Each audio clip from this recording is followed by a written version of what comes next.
45 seconds.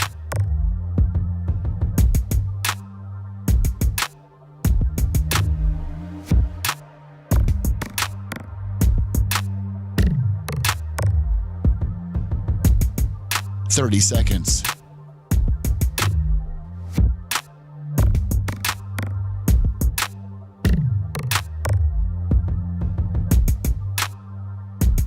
The show will start in 15 seconds, and this is your last audible warning.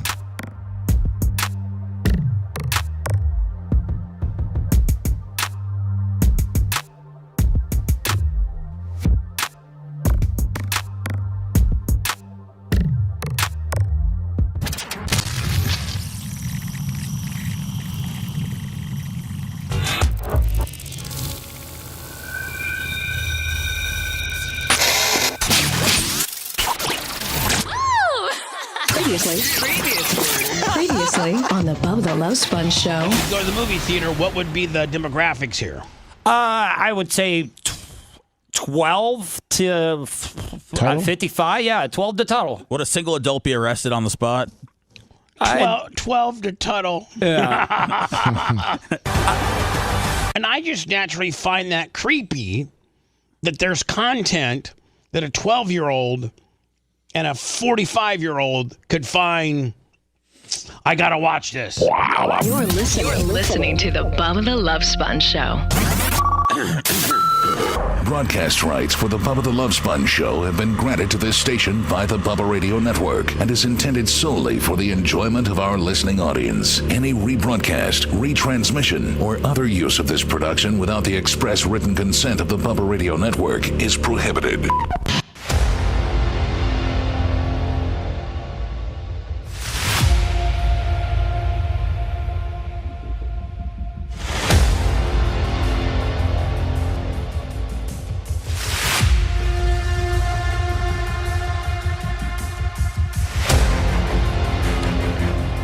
Thursday, April 10.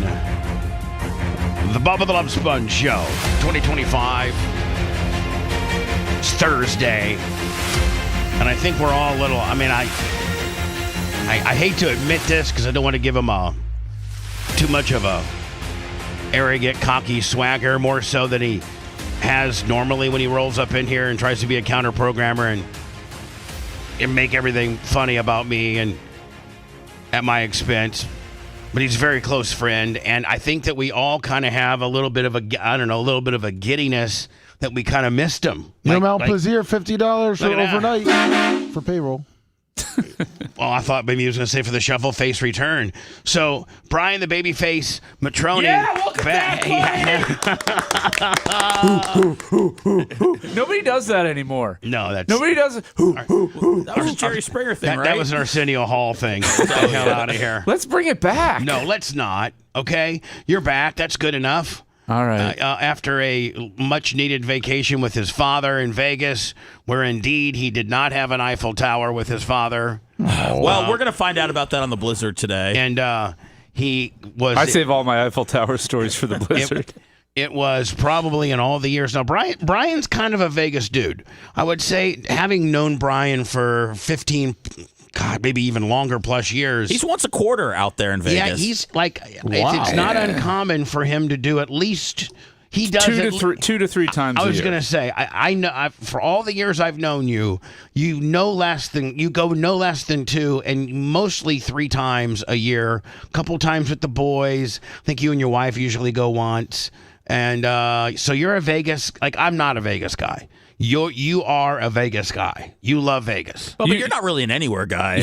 You're an Indiana or your couch guy, or the track, or the track. Yeah, yes, I am. I'm a track guy. I gambled with Brian's wife for probably like 30-40 minutes. You know what? Now she seems like she would know her way around the gambling table, and she did. Your wife, Brian. Yes. Like, and Merch Crick, by the way, knows how to gamble. Like, she's a hell really? I wouldn't have guessed that. Oh, she's a hell of a poker player. She is a... Does she have any tells? Your nips start getting hard. But Dan's does. Yeah. But she is a really good poker player. Like she'll go back in the day with her other husband. They'd go out to the Hard Rock, and they'd see this cute big-breasted chick pull up on some Texas Hold'em or whatever, and she would completely wipe them all out. Did Boo Boo teach her that? No, Boo Boo didn't teach her nothing. Oh. Boo Boo isn't a good topic right now in our household. All right, sorry about that. No problem. Who's Boo Boo? Boo Boo is her father. Oh. Yeah, that's her father, and he's quite the handful.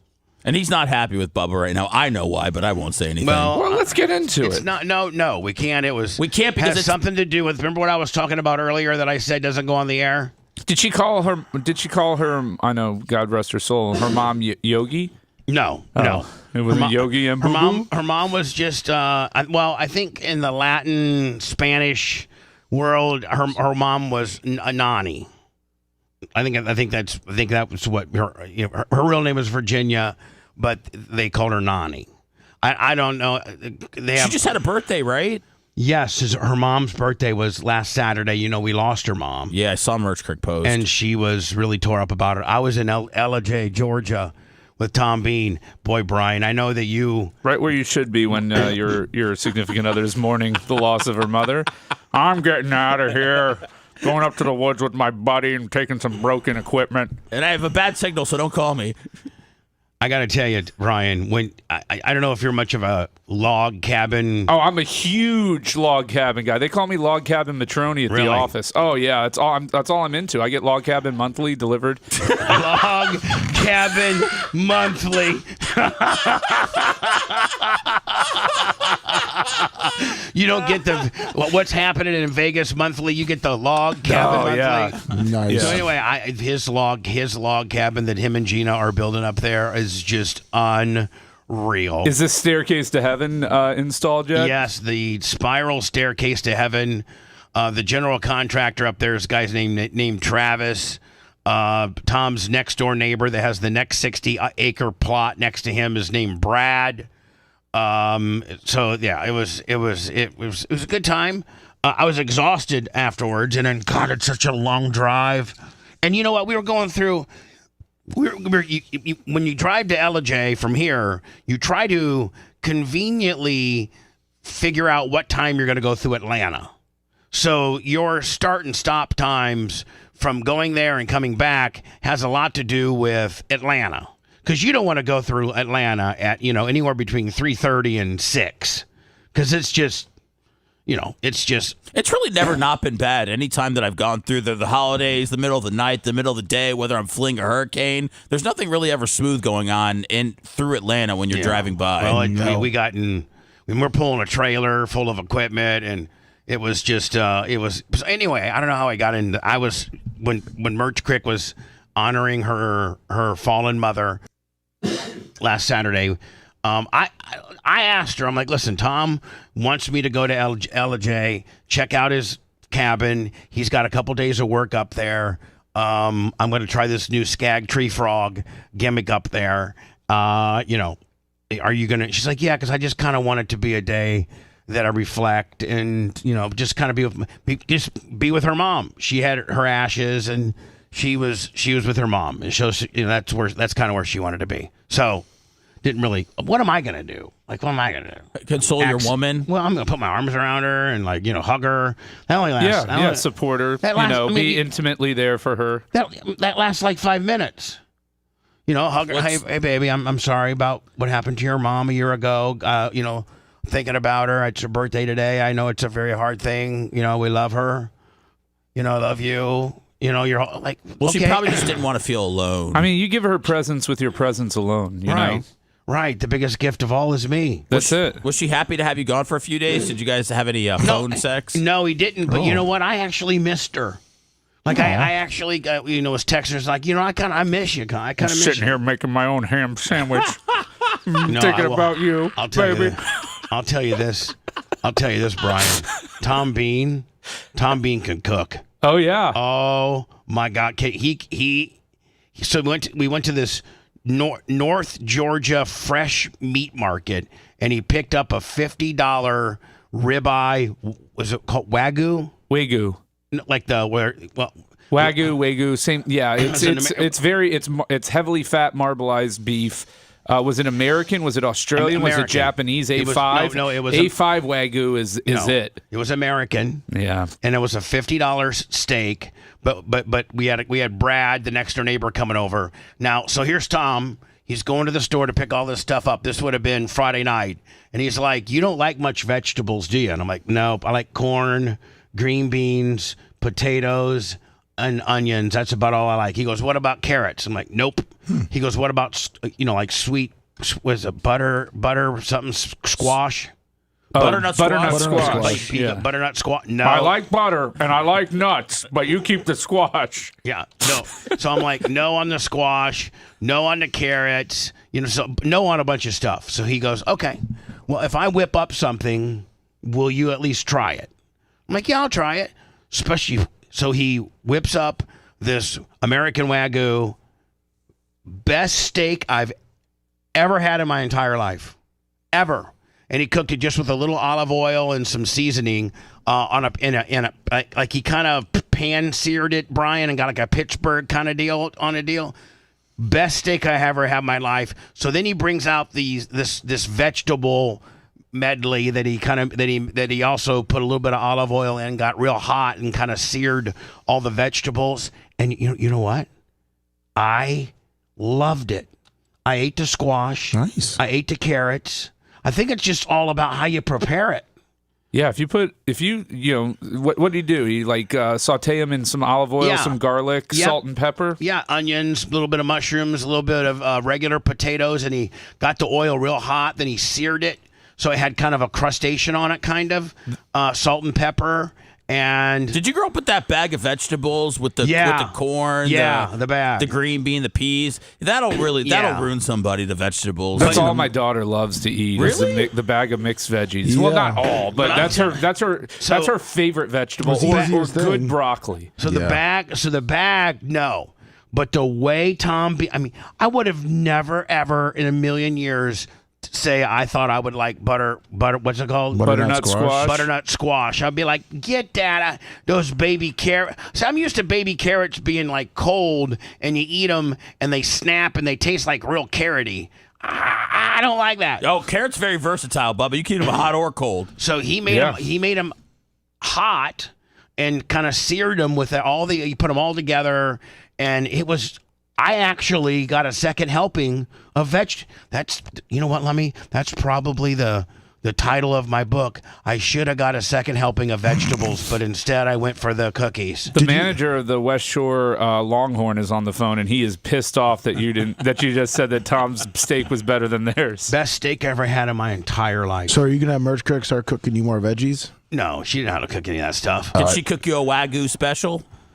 Is she? Yeah, she good at steaks? No, she's not really good at cooking much. Hierarchy, $250. Hierarchy's really been stepping it up, has he not? Oh, yeah. Thank you.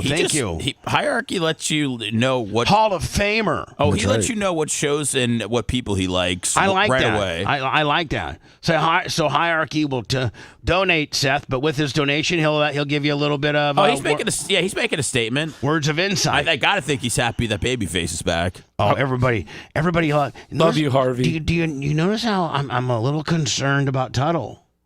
We're like we don't do much money with Tuttle, and the numbers really aren't that spectacular. Yeah, but you know what I love about Tuttle? He's like I'm not trying to make Tuttle mad at me, but he's going to get have anxiety over this talk. Tuttle was throwing up during the show yesterday. Like he was sick, and he really was trying to fight through it and not let anybody know he was here. Yeah. The money thing is bad with him. I feel like the money thing is overall what kind of show we're doing. Super Fat Bubba Light, $100. See, Tuttle's the perfect transition from Monday, Tuesday into Thursday. He's just kind of that, like, we're going to change the tone, and then I am the perfect transition into Gene, the total wild card on Friday. I don't think we even really planned that, but I think you're kind of right. Like, you just can't go from a Diaco to a Matroni with no buffer. Yeah. You got to have that. $50. Thank you, Neil. Love you, my friend. And I know you're going through a tough time, and this one would be for you, man. my friend. Let me Hall of Famer, my Super Fat Bubba Light. So you're right, Brian. the abruptness from like a Diaco to a Matroni. You need that. Hey, everybody, it's Tuttle here. Gonna talk about me and my wife, Kristen. You know, they're still legally married. Yeah, and your Tuttle is probably the best impression that you do. How about Gene? I think I do a pretty good Gene Lasker. Yeah. I do a good Gene Lasker. Uncle Eric, $100 on the Cash App. Thank you. Wow. Matroni. Wow. Shower the people you love with love. Show them the way that you feel, you know? Wow. Wow. Wow. Wow. Dude, how did this guy... I mean, I know why, because he's funny and talented and everything. Brian Matroni, the best. He went... No, I mean, when I was here the first go-around a few years ago, and then even kind of when I first came back, still very, very hated for some reason. And I was kind of a dick. I was way more of a dick, and I've learned how to dance. And I think I was on 2, sometimes 3 days a week, and that's too much. Right. You've learned how to lessen... you've learned how to just lessen the dickness, but still be stiff. Yeah, I've learned how to dance a little bit. I think the invention of Magga Matroni as a character on this show helped out. Yeah. And then somebody, I saw Trickney. I got to give a shout out to her when we were talking about the log cabin. She called me Babyface Bunyan. Lummy, did you see? We just got a Venmo. Did I miss that? Cable dog, $50. Yeah. Don't miss Todd the cable dog. By the way, Lummy, that's Hoosier money. You should denote that. Hoosier money. So can we set up this dinner that you're having, this intimate dinner that you're having with this Brad guy and Tom? Are you guys having like a nice bottle of red? No. So a Chablis maybe. So Tom's cabin is not habitable yet. It's going to be done in July. So Tom, when he goes up there, he's got almost everybody on the entire island has these cabins Airbnb'd. Wait, LJ's an island? No, I mean on this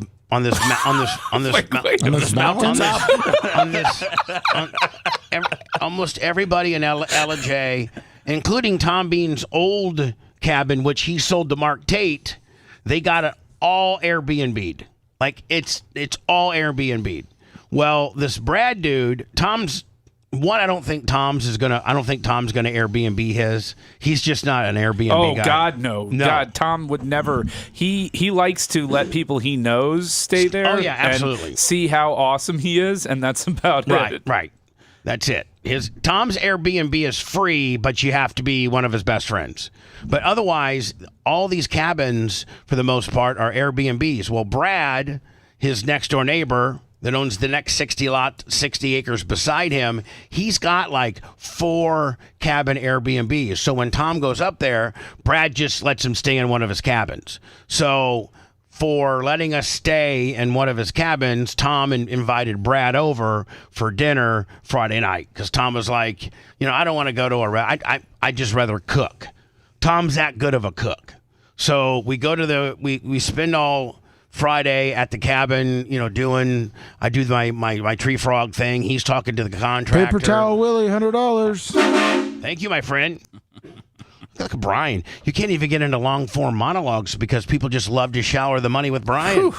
Brian Matroni brings in the money. I feel money Matroni. Yeah, I feel like I'm on the pole at Penthouse Club, and it's just getting showered down on. There's no tariffs here, baby. Yeah. You're unshackled. So he invited Brad over, and we. That Brad looked pretty hot. No, Brad was just a regular dude. Okay, he's not a stud. No. How big do you think his hog is?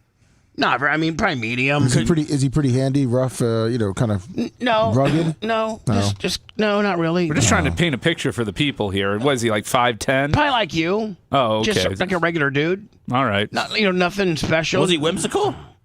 What's whimsical mean? Like, I mean, yeah, pretty much. Was he well hung? That's another way of. Oh, I don't know. Yeah, whimsical's well hung. I don't know how big his penis is, and I've never seen Tom Bean's penis either. Well, I don't believe that, but go ahead. I'm not seeing Tom's penis. You have to at this point in your relationship. What else is there to see? What else? We never been in a situation where I would have to. Even though I've known Tom since 1994, I've never seen his penis. There's never been a situation where I needed to. You didn't have to pee in a Gatorade bottle on the way to Atlanta. No. Interesting. Yeah. So we just Tom whipped up some dinner, And that's when everybody was freaking out. We had Roku ABC News on, and it was us three eating dinner at this little bar watching the market, plummet. And Tom Bean with his editorial "Why This Is Happening" comments. You didn't watch the Warsaw girls volleyball team or anything like that? No. They're getting ready for next year, Brian. No. Heard they got a great 6'2", maybe a boy, but who cares? Had a great time. Then I actually did miss Merch Creek. Got back about Saturday night at 11 o'clock. And then spent all day Sunday just completely lummy, vegged out. Nice. Just trying to get, kind of back. Oh, I thought you were talking about the vegetables that really messed up your digestive tract. No. I was vegged out on the toilet. If anything, man, they may have helped me, move my bowels a little bit better. Yeah. I think greens will do that, buddy. Yeah. I think vegetables are better than pizza when it comes to that. Oh, Maple Leafs got the Lightning last night in overtime. Yeah, sad. And this was their game. The Lightning needed to potentially knock off Toronto and be the number 1 seed in the Atlantic. But now, what 3 games to go? 4 games to go. One of which is against the Panthers. The Panthers and Toronto, right? Bobby No, Williams, this was 25. it against Toronto. If they had won this one, they would have been in the driver's seat to get the 1 seed in the Atlantic. And now it's going to be a tall order. Because they still have the Panthers and Toronto, I think, may have one more game. No, they're done with the Panthers now. They're done with them. They have the Canadiens, who are hot, so that there's a chance there. And then Toronto? Yeah. What if we'd win out and Toronto would lose out? Oh, well, then, yeah. But we were 3 points down. That's the problem. So just 3 points down with 3 games left? With 4 games left. Right. I mean, it's not... If they lose 2, we win 2, Well, the problem is after Montreal, they've got Carolina, Buffalo, and Detroit, and none of those teams are playing for anything at this point. Carolina's locked into their spot. Buffalo and Detroit are both essentially eliminated from the playoffs. I know that, but you know what? Yzerman has started turning the Red Wings around, has he not? No, they've been stuck in this, yeah, they've been stuck. I thought that he had gotten them a little bit competitive this year, and everybody's like, he got a lot of great players, like he got DeBrincat and stuff like that, but I mean, I don't think they've finally put it together. They can't put it together. You can't find the secret sauce there in the Motor City. Do you think that Yzerman's reached out to Coop? Would you say that John Cooper would be the most sought-after coach if available in the entire league? Yes. Absolutely. Yes, he is the longest tenured coach in the NHL. He is the most successful winning coach currently. I would say in the last 10 years, probably has the best overall record of any coach. Easily. Yeah. Easily, because the Lightning have been really good for the last 10 years. Do the Lightning have him tied up? Is he pretty locked up? He likes the ownership group. He loves living here. He's got his core for another 4 seasons at least. I don't see him going anywhere. And Kucherov. By the way, talking about Tampa Bay Lightning. Yeah, and I know people hate this, but it's listen, it's our favorite team. Yeah, and it's where we live. Like if we were, don't think that there's not a show out of Boston right now that's not talking about. I guess the Bruins really aren't allowed to talk about right now. And God, how do they send Marchand to the? Wasn't he the franchise face? He was, but he was older, and they're in kind of a rebuild, a reset, and so you've got to make a decision. Are you gonna make it long and painful like the Penguins have done with Crosby, and you just you ride it out, but you're spending your money on an aged star? So it's like completely. Unlike what we did when we chopped the knees out of Stamkos, it's like it's not going to be pretty. He's the face of the franchise, but we're not going to get long in the tooth and pay $4 million for not as much production as we could by getting rid of him. And quite frankly, I don't know that he set Nashville on fire. Oh my God! What it showed was the Lightning knew we're right. They were 100% right that without Nikita Kucherov, Stamkos is washed. He's washed. He's just not the player he was, and Kucherov made him look so much better. So the 86, than he was. The 86 feeding you makes you look like a $6 million guy. When you don't have the 86 feeding you, you're washed. Yeah. I mean, he Stamkos stayed healthy all year. He was, How many goals do you have this year? 27. Oh, is that the worst ever? It's the worst he's had in a full season. Yeah, when he's healthy. Since 17-18. But in 17-18, he had kind of a little different role with the team, and he still scored 86 points total. He's only at 51 points. He has a minus 32 when he's on the ice. It's not a good. It's his worst year since his rookie season. The Lightning got and their core four being what? Hedman, Point, Kucherov, and Well, they've got a core 6 now, maybe a core 7, depending on how deep you want to go. But you've got Hedman, Kuch, Point, Hagel, Gensel, and Vazzy. That's locked, and that's their long-term plan. Although Hedman's coming up, I think in 28's his last season under contract. So anyway, it's the Lightning lose last night. They had an opportunity to really make some progress on that number 1 seed. Looks like maybe Montreal is going to be number 1, and we were just talking about off the air before we went on the air that the NHL by far has the one most complicated playoff system, but 2, the hard. I think you have to play more games. Aren't all series set best of 7s? Yep. There's not. First of all, like in baseball and basketball, I think the early rounds are best of 5s. And then they don't go 7. Well, basketball has a weird setup where 7 and 8 seeds have to earn their way into the. Now, Tom Bean and I had an argument this weekend. I thought that in the in Major League Baseball that the wild card game was 1 game. No, they changed it. It used to be. So now he said he thought it was 3. Yeah, it's a 3-game series. Okay. Best of 3. So in baseball, you got a 3, then you got and then a 5, and then a 5. And then I guess then 7-7. Then 7-7. But hockey has all 7s. All 7s. Yep. And what does basketball got? Basketball is all 7s essentially, but they have a play-in round where the 7th through 10th seeds play to see who's going to be essentially the 7th and 8th seed. So they've just expanded the playoffs so that pretty much everybody has a chance to make it in the NBA. Do we have a? By the way, we've now almost ready for break. Lummy, if you could just look at the camera instead of looking at your spaceship monitors, and look right at the camera, and maybe even Macho Man could do a single zoom on you, just a single. One, you're the entire screen. I put some hair product in Lummy's hair today.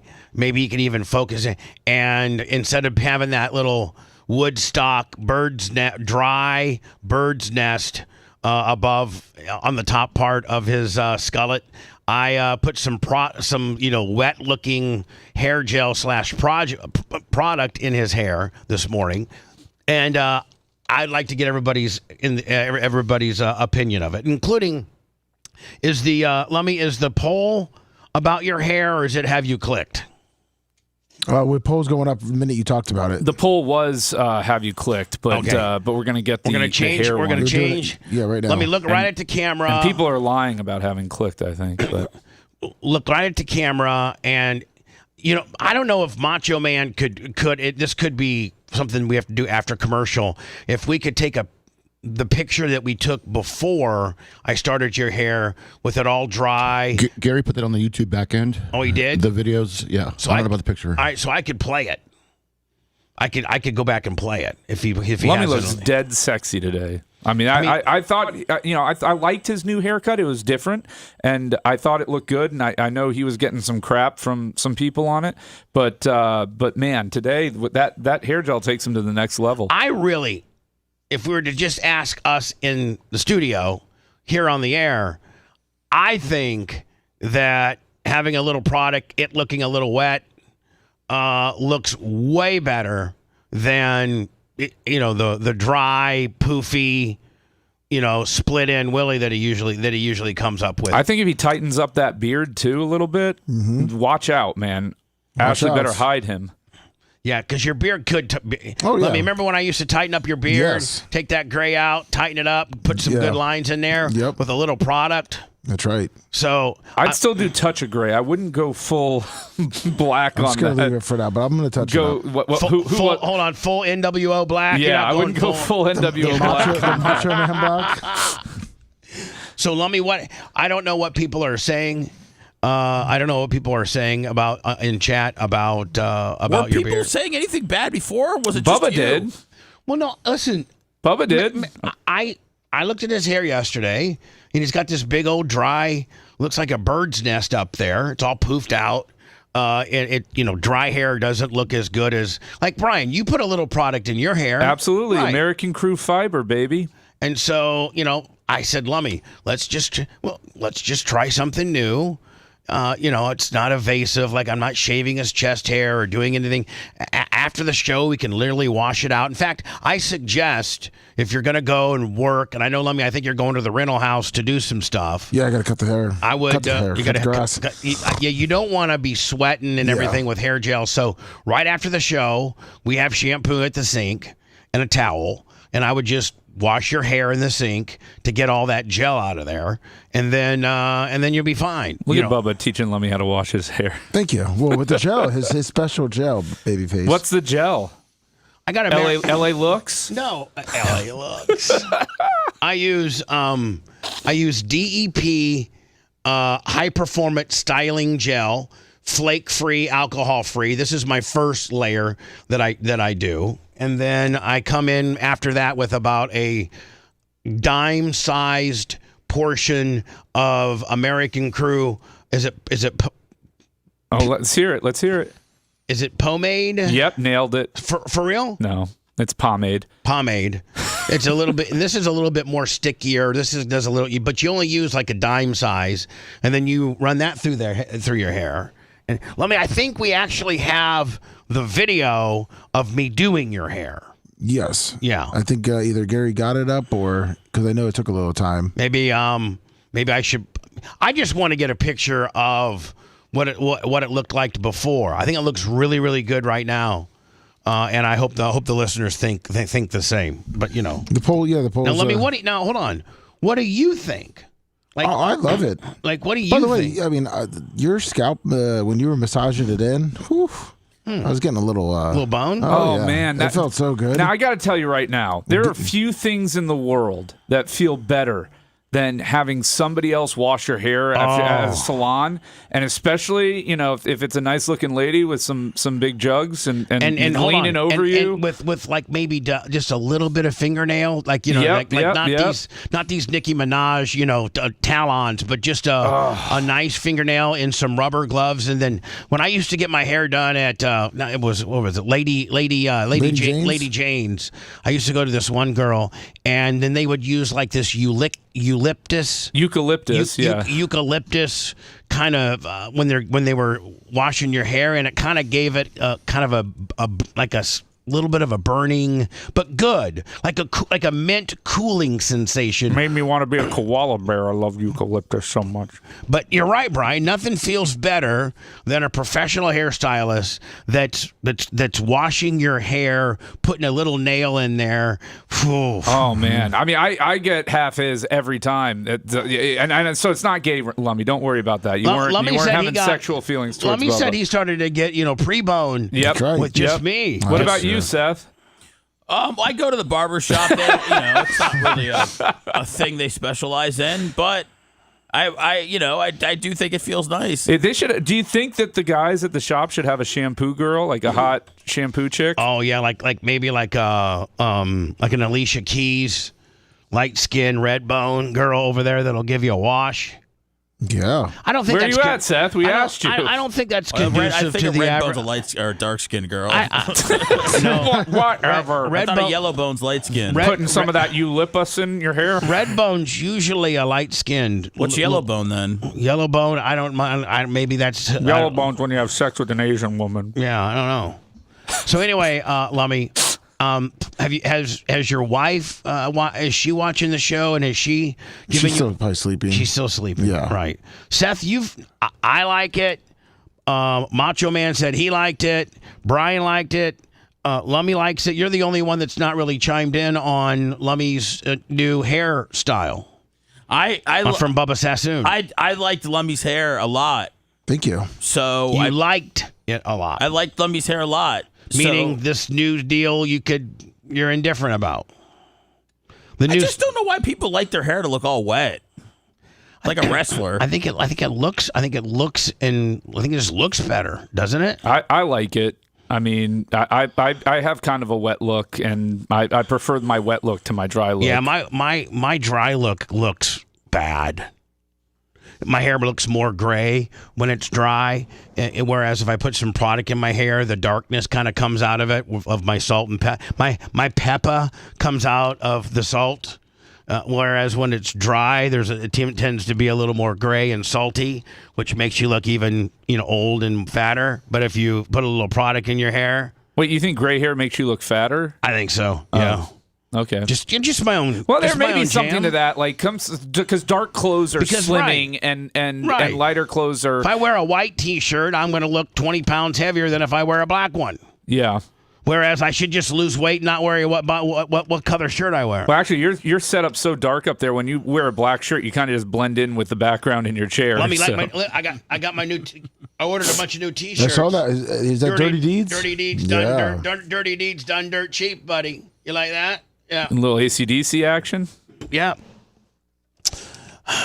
So anyway, we have a poll up. Lummy, I think it's overwhelmingly people love your hair. 70. Yes, they do. I mean, people don't ever agree to anything. No, but you do such a great job. Yeah. So Lummy, are you going to continue to do? Yes. Or are you going to just for this? Because I did it Or are you going to actually try to start doing it that way? I'm going to try to start doing it that way every time. I'm going to put some hair gel in my truck. No, you don't. Well, no, just in case I'm running late. Oh. And at least I have it, as a backup plan. So you can say, what you could do, Lummy, is you could just do your hair gel in here. Okay. And I can buy the product that I use and keep it out there by the sink. Oh, okay. And you could just do it here. Oh, perfect. If you didn't want to do it at home. It tends to be easier. Now, are you a morning showerer or a nighttime showerer? Depends. It's usually 50-50. All depends on. I'm definitely a nighttime showerer. I mean, I definitely do it at night, but sometimes I wake up in the morning and just want to like a quick refresher. I'm a nighttime showerer because I don't want to go to bed with all of this hair gel in my Oh, yeah. That's why I love the Fiber, man. I got to turn you on to Fiber, Bubba. What's Fiber? Fiber is a hair product that doesn't make your hair sticky. It doesn't leak down into your eyes if you sweat. If your hair gets a little messed up. Is it an organic deal? That's just, I don't know what it is. It's fiber. I don't know. It's fiber. I mean, I'm sure I'll be paying 214% more for it now, but it's fiber. Not for 90 days, buddy. No, China didn't get that pause, man. Oh, it's Fiber from China? Get your hair gel from North Korea, then. I'm sure most of the components that go into making it are from there. I don't know. I'm trying to see where mine's from here. Stuff could be from Hong Kong or Taiwan also. Yeah. Manufactured in the U.S. There we go. Distributed by the Village Company. The Village people are good people, man. Eden Prairie, Minnesota. Oh, wow. That's as American as it gets. Go to DEP.com for more information. So that's where my hair gel's American made in Minnesota. I mean, I got to imagine American Crew is an American made product because why would you put the word American in there, right? I'm trying to look at I don't use Chinese Crew. Yeah. So when we come back, Seth Kushner, ladies and gentlemen, a brand new chair. We've had a little bit of a conundrum where, Seth about 2-3 weeks ago is like, why do I got like I'm the front office lady at the dentist office, chair? Why do I got one of these chairs? Why can't I have a big boy chair? I'm part of the big boy crew. Why can't I have a big boy chair? Well, I ordered what I thought was a big boy chair, but it was really kind of a glorified receptionist chair. And he was cool. He was cool with it. He was like, oh, okay, this is better than I had. But it's still not a big boy chair. So, Lummy, I reordered another big boy chair, what I thought was a big boy chair. And I think this one is a big boy chair. Yes, it is. And Seth, there's all types of maneuvers and adjustments and things like that. And so, Seth, we'll get into your chair next. But I think preliminarily, you like it. one of the top 10 chairs I've ever sat on in my life. In the history of Sydney. And I'll rank them all coming up next. You're listening to the Bubba the Love Sponge Show. If you want 24/7 on-demand Bubba and the crew, go to BubbaArmyHQ.com. The Bubba the Love Sponge Show will be back after this.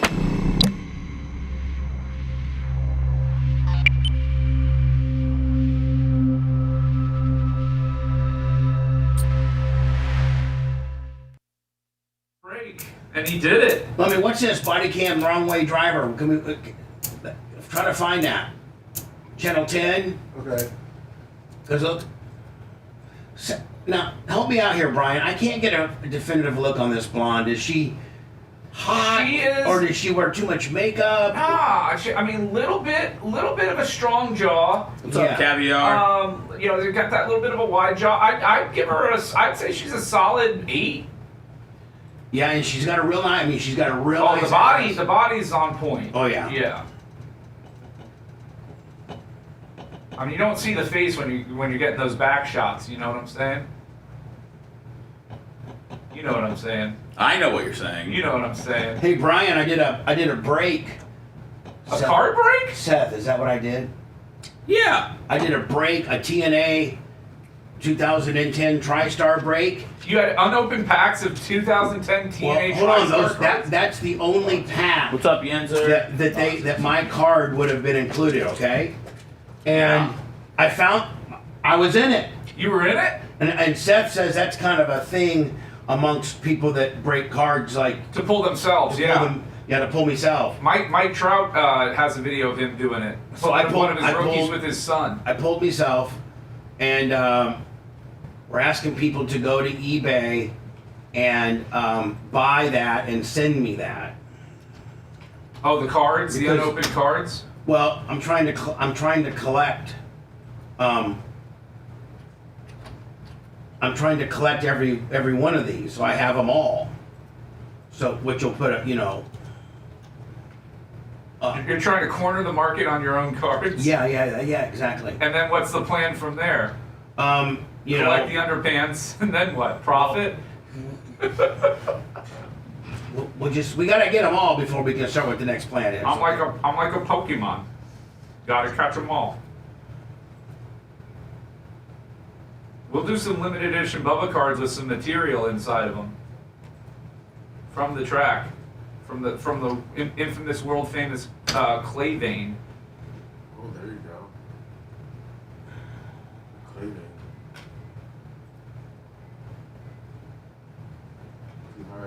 Lummy, I'm trying to find. Got some of the veiniest clay in America.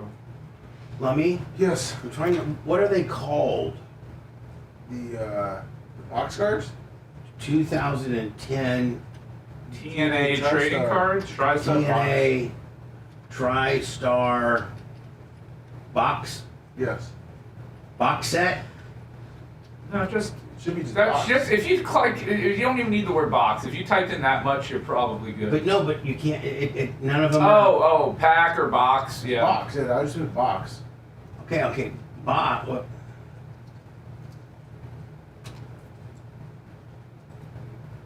But none of these are it. Gee, 2010 Extreme. I thought I had the box over here. I think there's one back here. Bring it to me.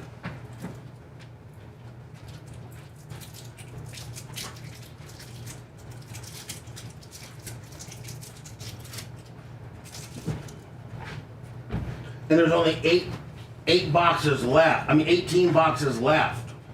I wonder if he took them down. Or he sold them out. Maybe the Bubba Army bought them all for you already.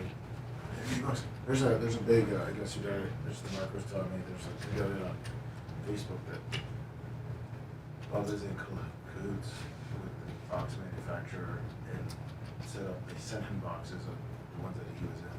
Oh. Really? Yeah. There's a conspiracy on that? Yeah. So there's a conspiracy on what? That you were in cahoots with the box manufacturer to send you the box. All right, That's your card. let me. Hold that thought. So We're gonna get into it. All right. I mean, I think it's pretty awesome that you're on a fucking trading card, man. Oh shit.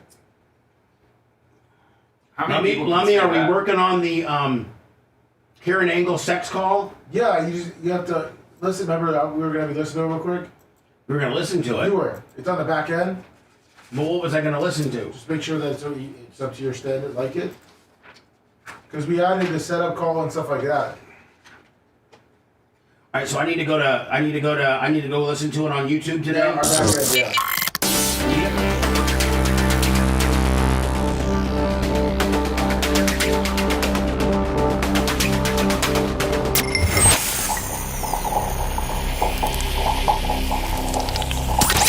Broadcasting live from the Aquabito studios, aquabito.com/Bubba. It's the Bubba the Love Sponge Show. Brian Matroni, he brings in the money, and we miss him. It's been a week. Last Thursday, he was in Vegas with his pops. Lost his ass. Oh, man. It's not been confirmed that he did go to a whorehouse with his father. That did not happen. We alluded to the fact, but it did not. Oh. So, Lummy, when I was leaving yesterday, I had a very important lunch that me and the Merch Crick needed to go to. Yes. I'm not even going to mention. Don't even start greasing me with who we went to see. What about what restaurant? Mike's Pizza. Oh, and did Merch Crick eat anything? Just got a slice of cheese pizza. Okay.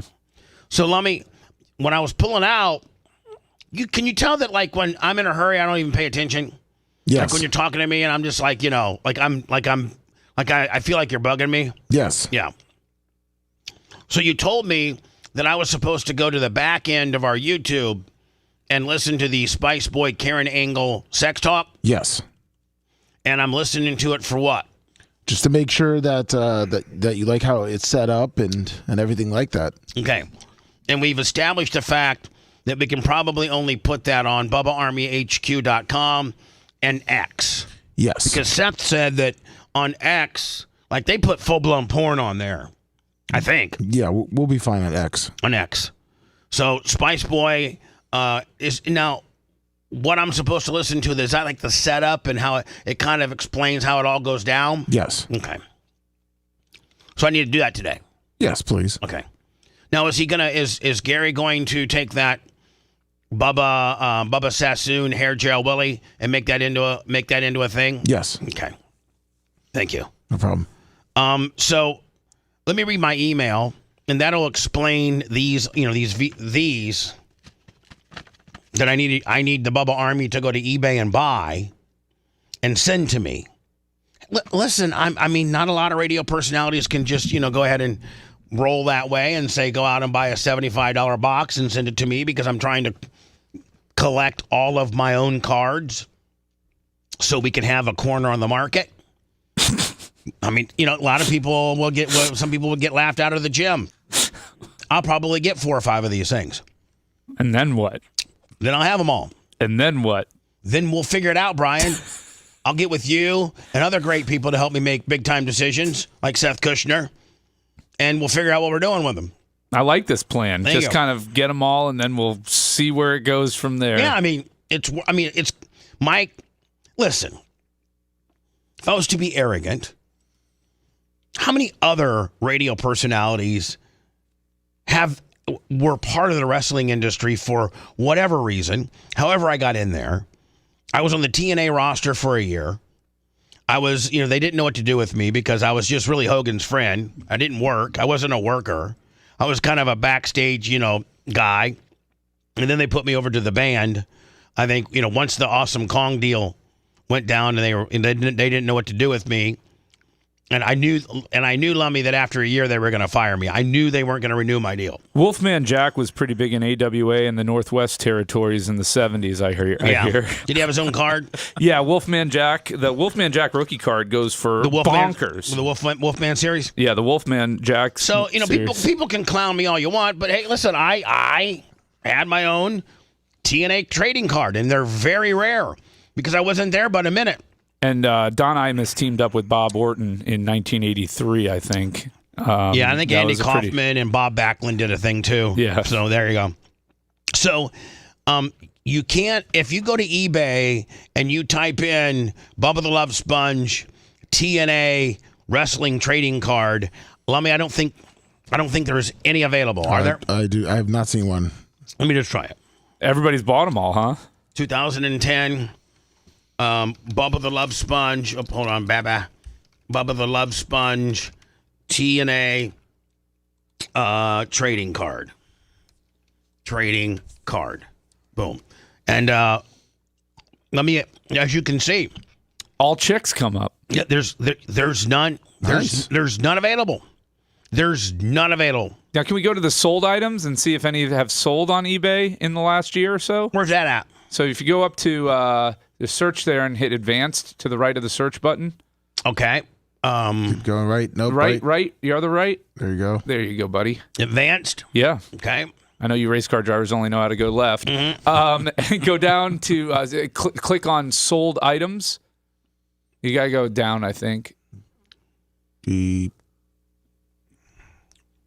is no sold items. Oh, go up. There's definitely a sold items button. And maybe it's up at the top. Okay. Yeah, it's search including sold items. It's the third option. Yeah, the third option on that, right under the blue search button. Right here? No, the third option under the blue search button. Right here. Yeah. Sold items. Yep, and then now hit search. Okay. Oh, so there you go. Been two. One for 73.41. 73.14, yeah. Yeah, 14 and one for 10.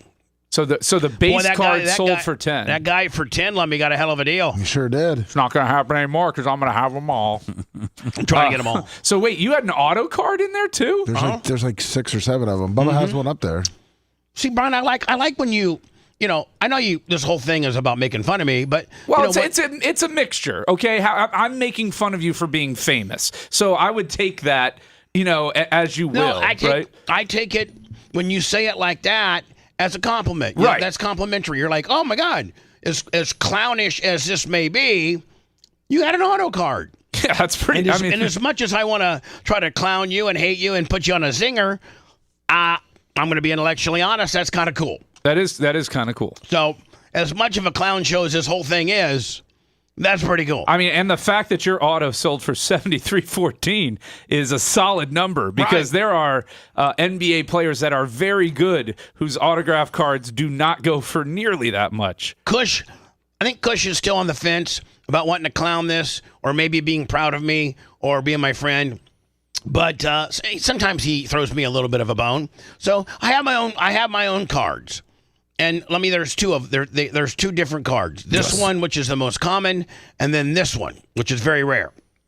Well, you can't buy them anymore. We've shown you now that they're really not available.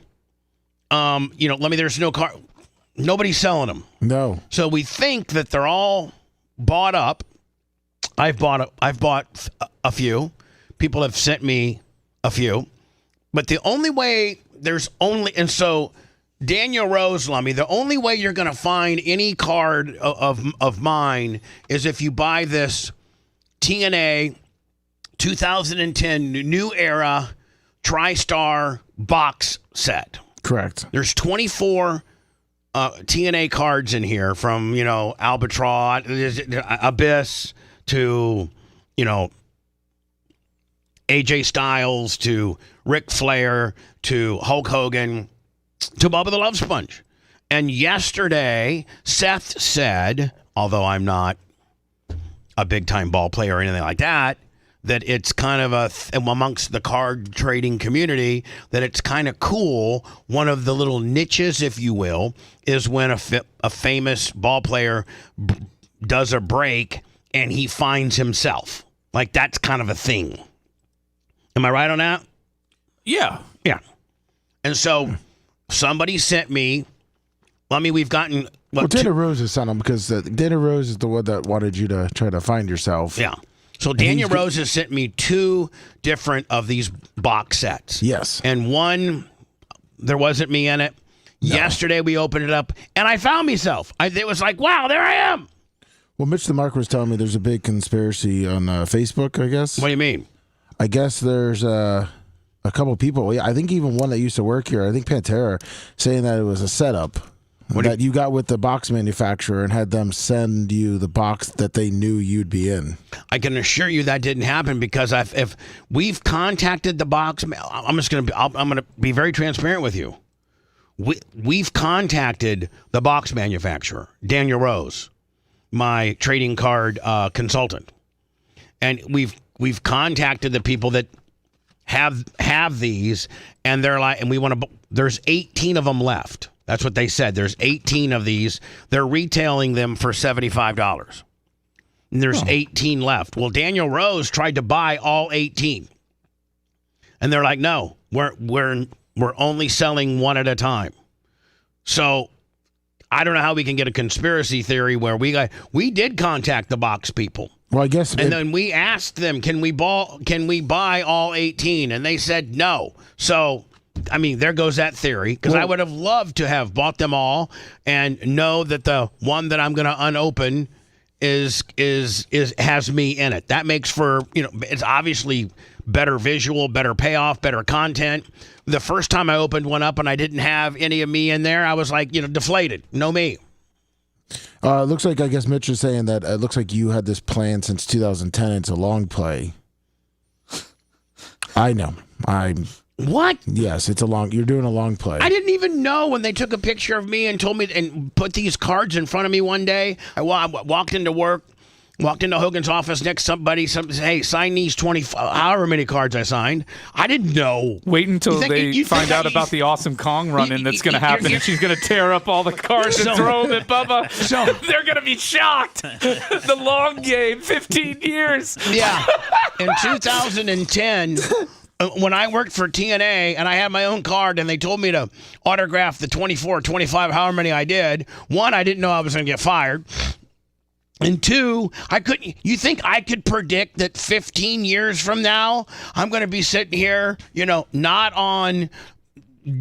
relying on terrestrial radio or satellite radio for my main income. Instead, I'm going to be a streamer / content producer, distributed mostly over digital.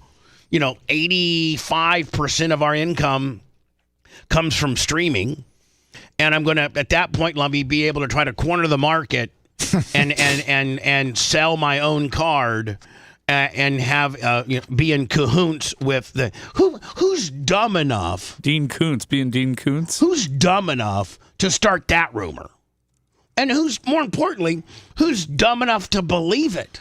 Listen, in full transparency, we called this company right here, and said, how many of these $75 boxes you got left? They said, we got 18.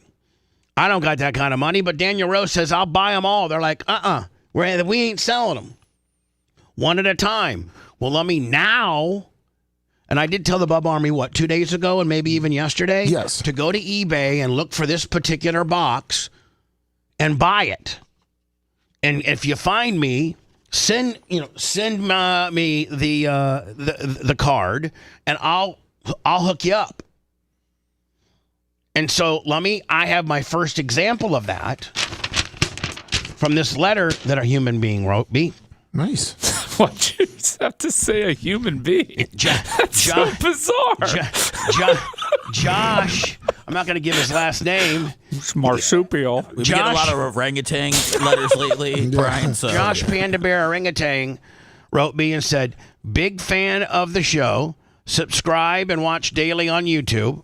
So far, perfect audience, perfect fan, perfect listener. How's his penmanship? It's an email. Oh. Screen name is 44 Club in chat. So, hello. We'll be looking for you there, 44 Club. I have the Bubba card, which I was going to see if I could get signed, but wanted to trade for some Bubba merch, as I know Bubba is hot on his card collection right now. Seeing if I could get a flag and a knife for this card. My truck is pictured on the TV behind Bubba. In the back, sometimes it's the Ford F-150 with the Bubba Army QR stickers on it. Every car behind you is an F-150. That's true. Have stickers on each side to spread the brand here in Western Massachusetts. Seeing if that works for a trade.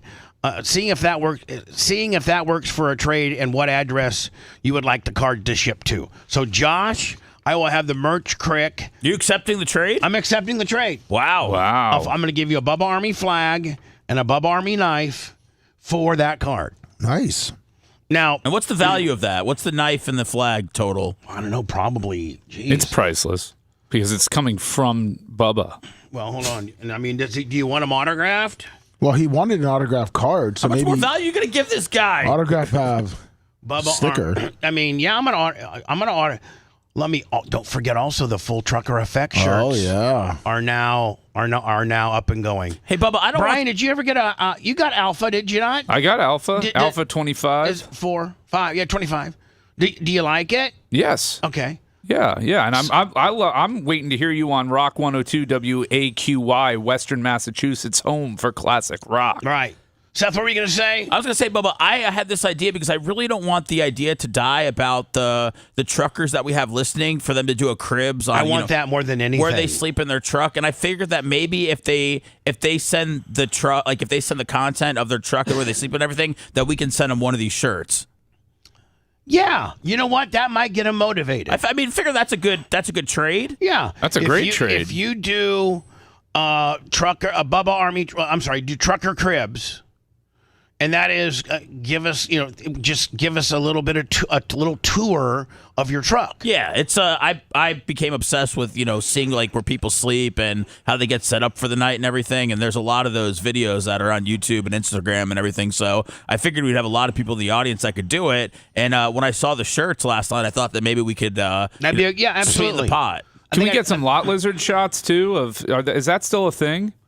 No, most of the big truck stops have ran the lot lizards out. It's ladyboys now. Well, I don't know about that, but here's the deal: if you go ahead and videotape a little tour truck, and we're going to call it FTE, trucker cribs, or Bubba Army trucker cribs, or whatever, and you just give us a little tour of your facility.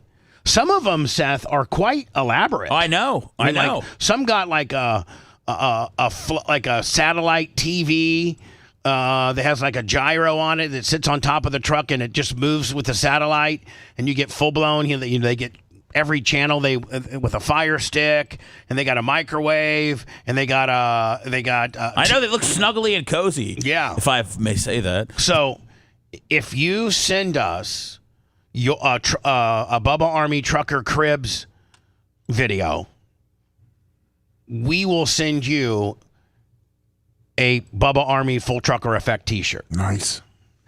So, but Seth, I probably need to put, because these are pre-orders. We're not going to, you know what I mean? Just order a bunch of extra double XLs, Bubba. Double XL. Triple. So anyway, Seth, that gives them an incentive that they may not be like, man, I ain't showing, but so spiff up your truck, tuck in your bed, put clean, make it look good. No, or nasty. I mean, if that's the way you roll, we want to see how you live. Yeah, I mean, if you roll cluttered, then send us cluttered. But if you roll clean, send us clean. And send it to Lummy Show at what? BubbaArmyHQ.com? Yes. Send us your trucker cribs video to show at BubbaArmyHQ.com. It may be too big of a file. Well, they can also put it in their Google Drive and send a link. Hold on. Here's the deal. Yeah. I think you could literally, Seth, I mean, it's, you're not touring a 5,000 square foot home. I think you could probably get it done in a minute. Yeah, I mean, I think with whatever people want us to see. If they send us a long video, I know that we could do something with it. If they send us a short video, we could do something with it. I would love to just get it rolling. Now, Seth, formatically, would you like maybe they start on the right at the front grill and they show you like the front part of the truck, and then they walk up, they open the driver's side door and jump up in there, show you because man, some of the old Kenworths and some of the old Peterbilts, some of these guys have really gone out and customized like all their switches, and like their dashboards are all customized. A lot of guys who own their own truck, they just don't drive for Werner or Schrader or anything like that. Like they own their owner operators. They really have like their gauge is all custom made, and they have a light. So a lot of them, Seth, have like a light package, on their hauler. So make your truck. Give us the video that's going to make your truck look the most badass. Can we turn this into a bit of a contest? Like the best setup or the best video wins a bigger prize? Sure. So if you just submit, you get a shirt. Your trucker crib, you get a shirt. But it's at least the video's got to be at least a minute. I mean, someone just taking a quick video. Yeah, it can't be like 15 seconds. Well, that's why you got to start it outside of it. Yeah. Maybe start there right at the Introduce yourself if you got a chat handle or something, Yeah. A lot of the videos started off with when people would park for the night. And like the guy was talking about like how he gets set up and how he makes sure that he's safe and goes through his routine. Brushing and you his were teeth, saying everything. that he would like take the seat belts and do the seatbelt through the door for added protection. Well, he titled his YouTube video really nicely because he goes, parking and locking myself in a real shady area while trucking. So I mean, he really locked people in. But yeah, he put seatbelt through the door a few times. Listen, all you truckers out there, whatever your routine is of shutting it down for the night once you've pulled into the rest stop. And if you got a really badass light package on your cab, or you got a badass switch package on your dashboard, just again, shoot the video that makes your truck look the best. And we're going to call it, obviously Full Trucker Effect Cribs. You automatically get a t-shirt. Make sure when you include your video that you include your shirt size and a mailing address. Now, Brian, I'm trying to think of what, the overall winner could get. I think maybe an invitation to BARP would be a little too much. No, like a pair of Bubba's shoes or autographed pair of Bubba's shoes or the Fat Man Dunks, potentially. Isn't your chair getting ready to? Did you say you're getting a new chair? No. Maybe you can auction your chair off? No, there was only one sucker to ever do that, and we're never going to find another person. What about a Bubba Army prize pack bonanza? Yeah, there you go. Yeah, what about a tactical bag, a hat, a free consultation from Babyface? Maybe a bottle of Alpha. Maybe a bottle of Alpha. Well, you know what, Brian? We'll say this: the winner is going to get not only a T-shirt but a bunch of other cool. It could range from a flag to a ball cap, like at least $100. At least 100 retail dollars worth of stuff. There you go. How about that? That sounds great. Whether it's a Bub Army beach towel, whether it's a tactical bag. They're a trucker, so a bottle of Alpha probably come in handy. Bottle of Alpha. But you know what, Lummy? We need the truckers to get on this. That's right. We have an incentive. And by the way, if you just want to buy one of the old throwback Full Trucker Effect shirts, go ahead and do that now as well. Don't forget on the 30th of this month, so you only have 20 more days to buy the Fat Man Dunks 3s. That's right. Did Brian get his pair in? His size? I don't know if you. Has he even seen them? Here's the thing. Now, Bubba, how are I don't think. Don't ask questions, Brian. Yeah. The tariffs are not good for me. Yeah. But I'm not going to pass we've had them at $139. And what I'm paying for them now has drastically changed. We're losing $75 a pair now, We're Brian. not losing money, but I'll tell you one thing. We were going to make a lot of money, and now we are barely breaking even. Do you know that you can get free stuff in North Korea and Russia, right? Yeah, well, I have a manufacturer that has done the other 3 that has done such a good job. I don't want to... I understand. They know us. I know that there's a lot of people that if you get a broad manufacturing that they'll just literally scam you. Well, this guy, the person that's done my other 2 shoes have been on time. Let me the quality. I've not had any returns with regards to them coming apart or anything like that. I've had some people return based on they didn't order the right size, but they come true to size. And, the Fat Man Dunks 3, you have to pre-order them by the 30th. And we've actually got quite a bit. I don't understand this, Lummy. I've had that merch quick. Look at this. Look at it goes from 10 to 10.5, 11, 11.5, and then it goes large, extra large. Yeah, she just probably forgot to change the settings. Yeah. So hopefully, small, so they don't make them bigger than 11 and a halves? No, they make them up to 14. Yeah, 12, so I'm assuming this is 12, 12 and a half, 13, 13 and a half, 14. Yeah. I'm assuming that's what it is. Well, yeah, just like the small But and she the needs to go in and fix that. Like the medium's supposed to be at 9. Okay, yeah, there you go. So, Merch Crick, listen, Bub Army sometimes needs to be spoon-fed on stuff. Some guy wearing a 13 and a half doesn't know to click. He can't look at the progression of the numbers moving up. He needs to be spoon-fed. So go in there, please, and make that change. You only have 20 days to order your Fat Man Dunks 3. Brian, would this be something? I got to think this would be something you probably would not want. Well, at this point, too, especially since your costs have doubled. Well, don't worry about that. I don't want you to worry about the cost. I don't think you. Just worry about the fashion, Brian. I don't think this would be something you would be confident I love the design. Looks great. I'm not going to take a dump on it. I only wear like 2 pairs of shoes. I wear these Cole Haan like dress shoes that I have, and then I wear my Asics Gel Kayanos, black and gray. These are not Asics Gel Kayanos. These are Fat Man Dunk 3s. So I think so far only Lummy and Macho Man. Did you say you wanted a pair or not? I don't know. Dr. Dan did. Yes. Dan wants a pair. And Gene, too. Gene wants a pair. Jay. I don't think Jay does. No, Steve and Jay. Are you sure? No. Right.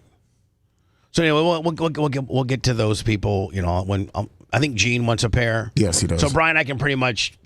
I wanted to save you money, Bubba. Okay, thanks. That's what we all say when we just say we don't want a pair, Brian. Right. We've all used the just spend the money on somebody else excuse. So let me. If I'm on eBay now. Yeah.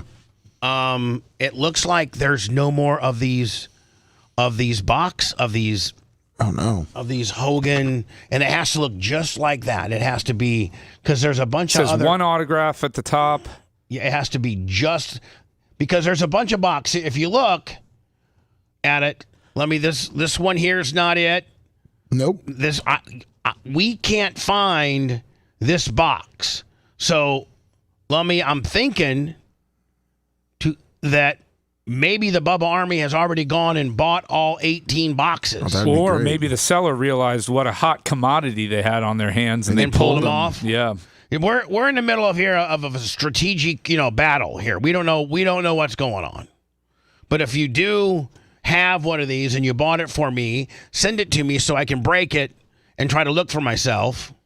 And indeed, if I do find myself, Scott Big Gold 25, Big Face Hall of Fame. Love you, girls. Stay safe out there. Then I'll make sure that I, send you some Bubba Army swag.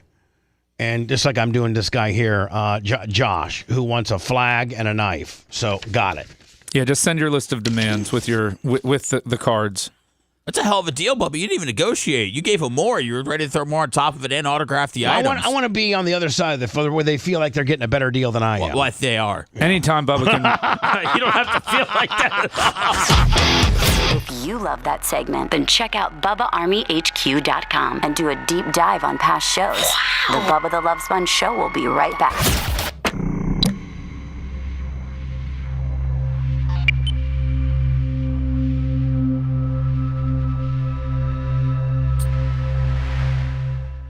I can't wait to see your cribs.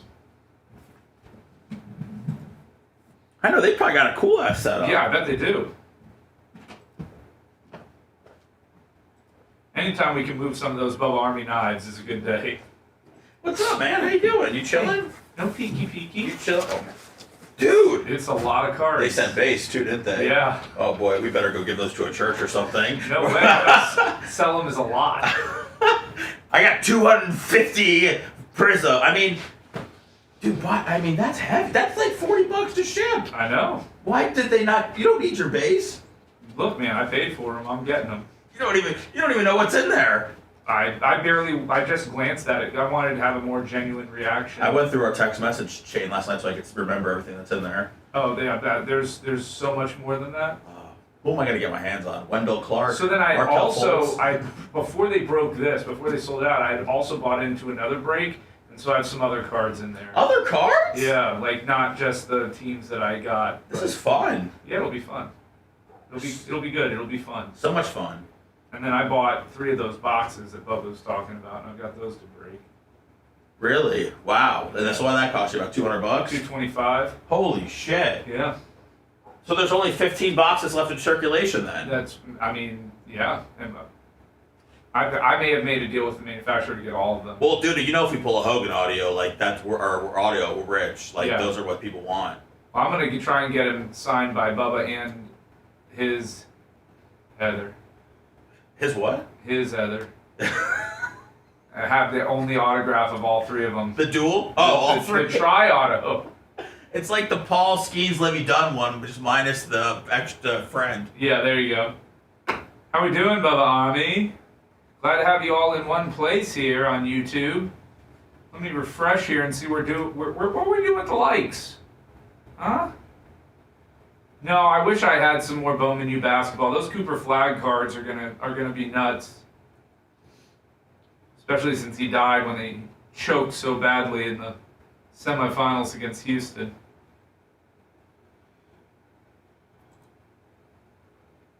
We're only at 602. Ouch, Charlie. You gotta get those numbers. Those are rookie numbers. We call those Monday morning. But you know what? You've offset it with some good money. So. Yeah, that's true. Well, the money's more important than the likes, but and so keep that coming. But would it kill you to just hit a thumb? Would it? It doesn't cost you anything. Good morning, social FTE. Singing any songs today? I already alluded to a James Taylor song there, but yeah, I'll take a request. Somebody give me a request. What do you want? What do you want to hear me sing before we go back to the show? I was never worried about the stock market, Snizhook. I told you that. I was not at one of the panicins, the new party of the wusses and the fearful. I love when Seth's happy, Michael. He's a good dude, Can you feel the love tonight? It is where we are. It's enough for this wide-eyed wanderer. Do you want to do that we got this far. Do you want to do a break soon? Sure. I mean, if you don't, it's cool. I just was thinking of a baseball one. What else we got? I just gave you guys. I don't know Jugs for a stripper. But Jugs what for up, a stripper. Berto? Congrats on the 101. On the pole, blah, blah, blah. Real songs, guys. Come on. Hey, Babyface, Berto pulled a fucking 101 Kevin Nash out of a blaster. Oh, that's fucking awesome. It looked like a gold vinyl. Good morning, Berto Perez. How you doing? Motherfucker's so casual about it. Yeah. That's it? No other requests? Okay. That's good. We got 43 seconds. You guys are slow on the uptake here. I'm ready to do it, Felix. We're here. Let's do it. Brian is the finance guy behind the brakes, and I'm the guy that gets the feel of the people. Like a virgin. And chases you down for your payments. Hey! Touched for the very first time. What's up, police? Like a virgin. Feel your heartbeat next to Hey, is like a prayer about giving blowjobs?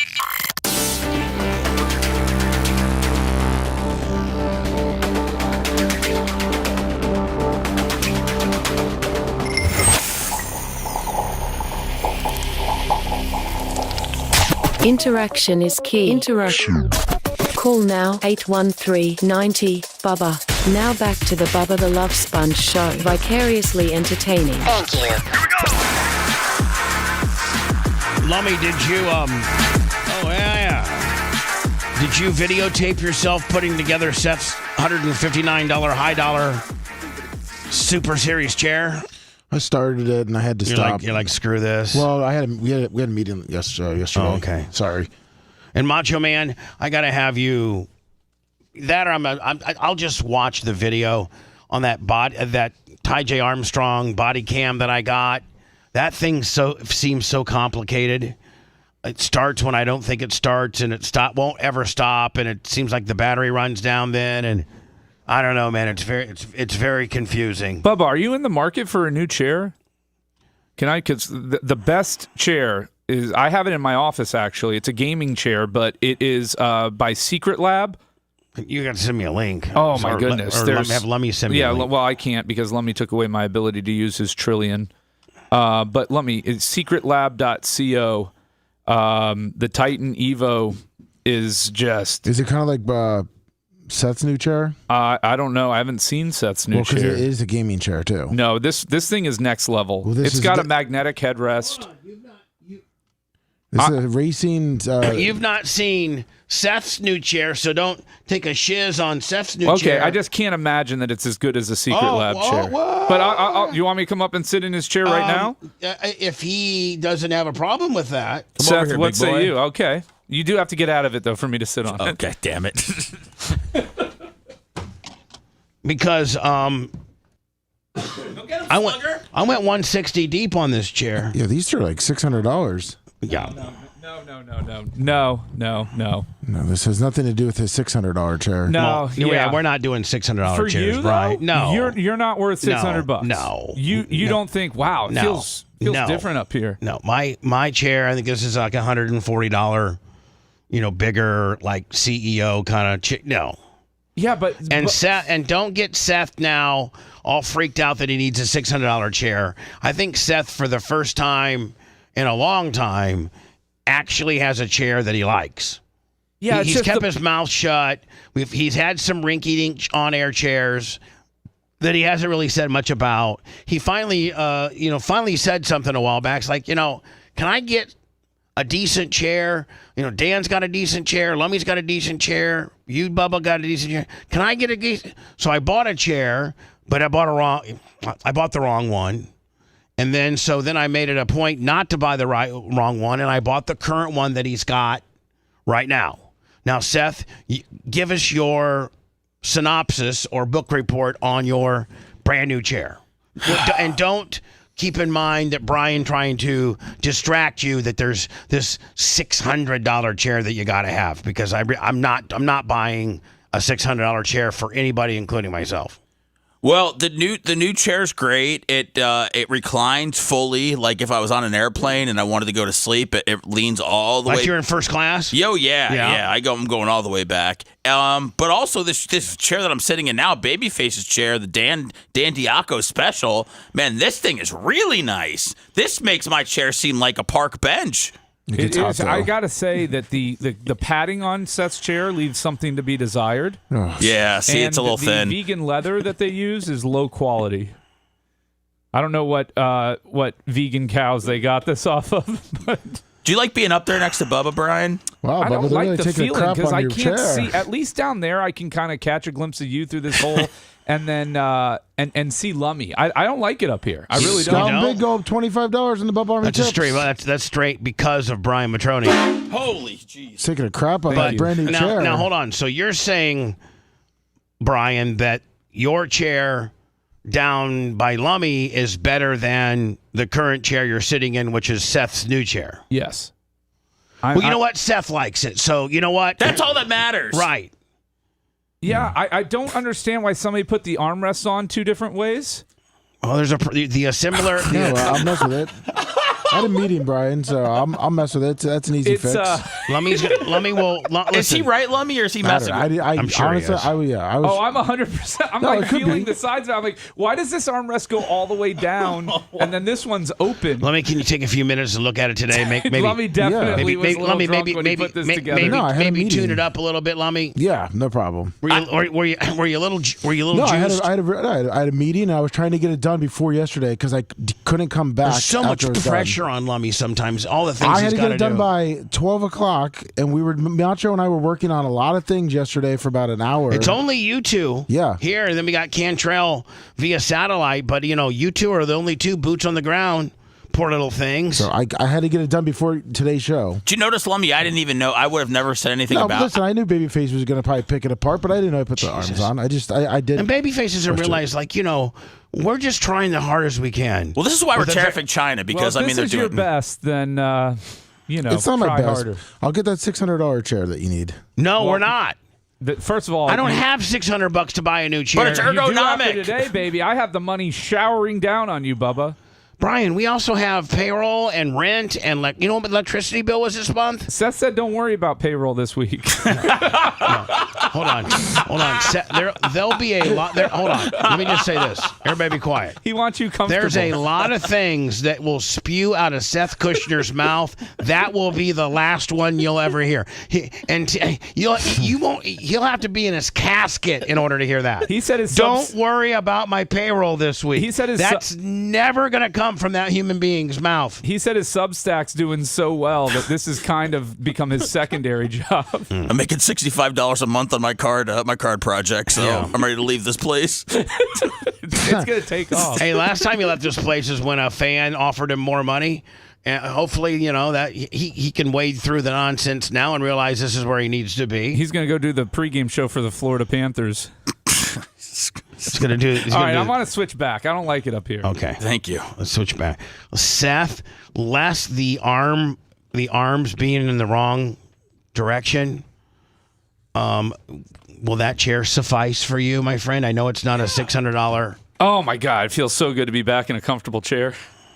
Yeah, no, this is I'm cool with it. See, Seth's cool with it. I'm cool with it, and I know a lot of people want to know why I'm not standing because I talked about it. We're working on that. I did just get a new chair because I obviously will be sitting at some point, but we're working on the area so I can actually be in the frame. I do like your camera. Where it is? Yes, I like it much better there. Yeah.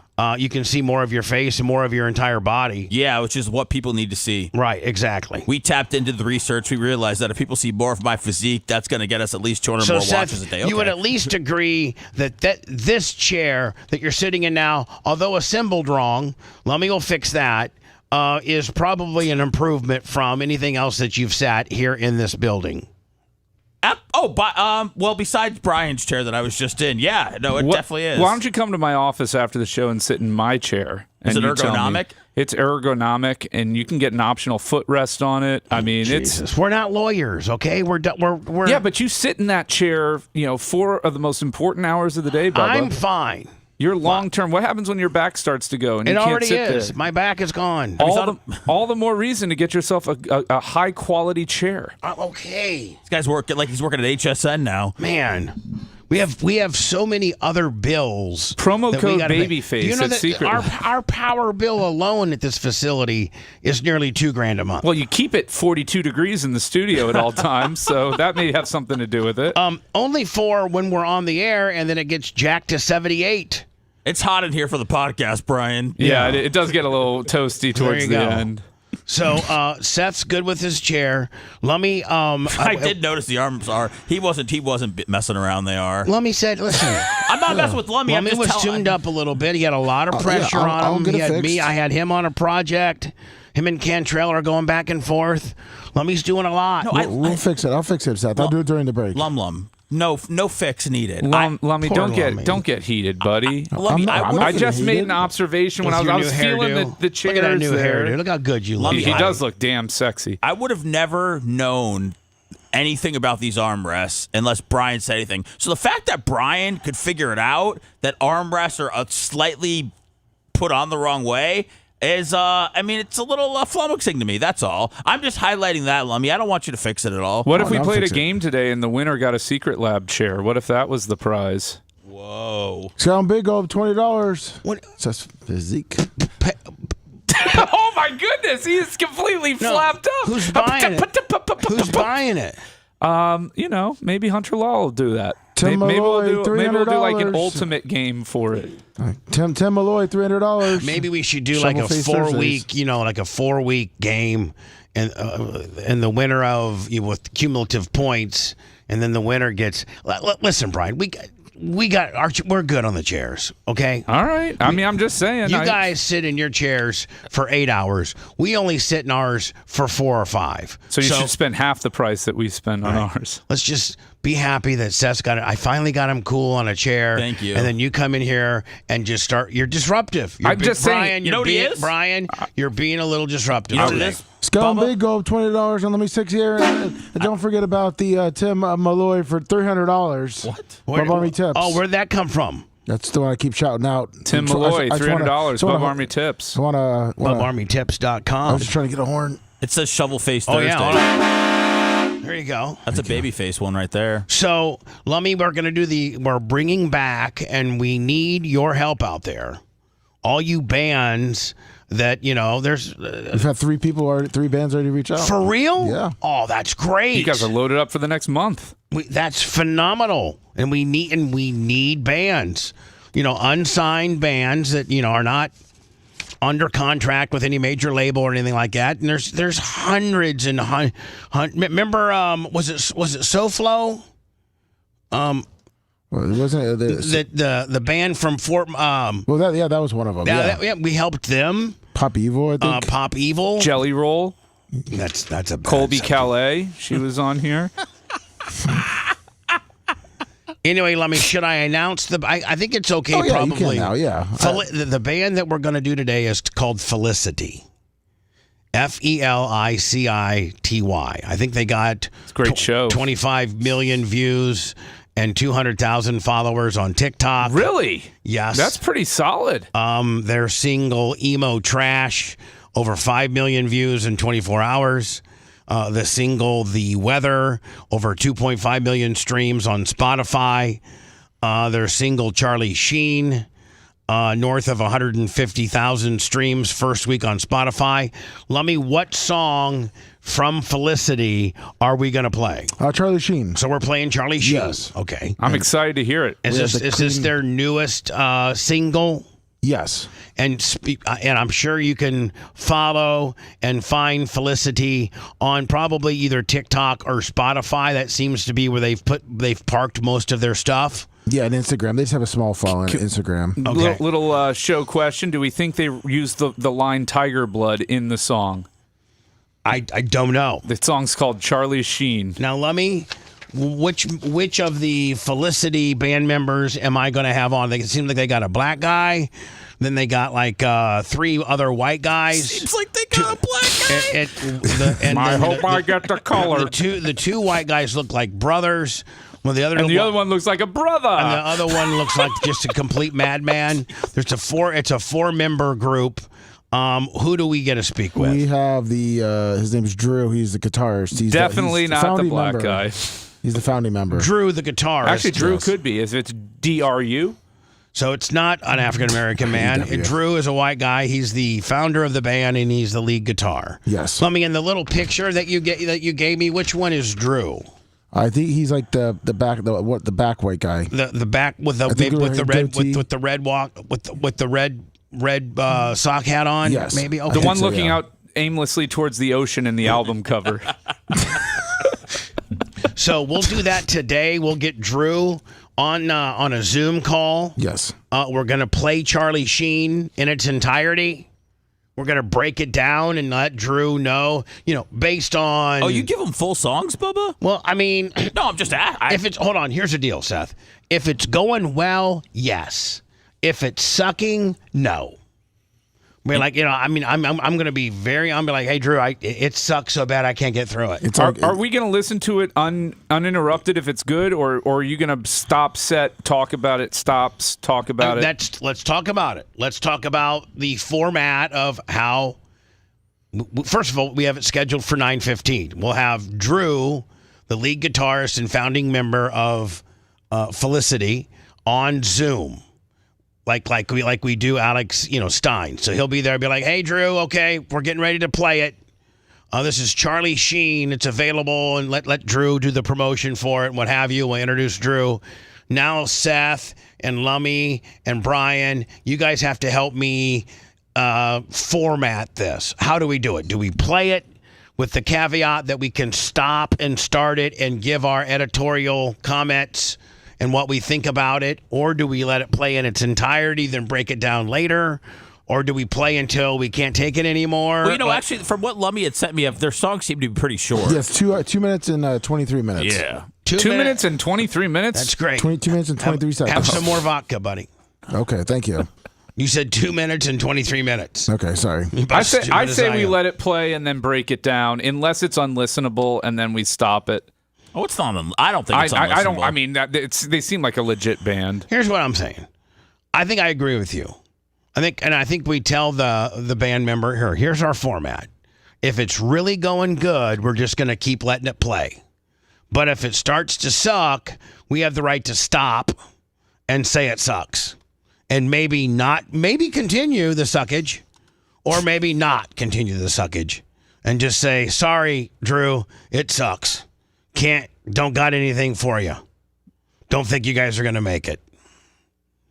Oh, damn, I didn't know we were going all American Idol. I think you got to. I don't think you can be. I don't think. This is where I think you got to really, really be a really in your face, prick. I mean, we got to let them know if they need to change careers. Right. Yeah, they've been doing it for a while, it looks like. So if it's real good, Brian, I think you just let it rip. And if it really starts, I don't know. We're just going to have to see, Bubba. That's going to be part of the fun coming up at 9:15.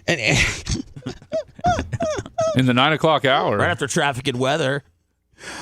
On the quarters. So today at 9:15, we'll have Drew from, was it? Felicity. From Felicity. And and every Thursday from this moving. And Brian, we did it when you're going to be in here because we feel you're kind of stiff too. Yeah. It's the Tower Records unsigned band review. Tuttle would be a little, he's kind of soft. Really, it's not that bad. It's pretty good, really.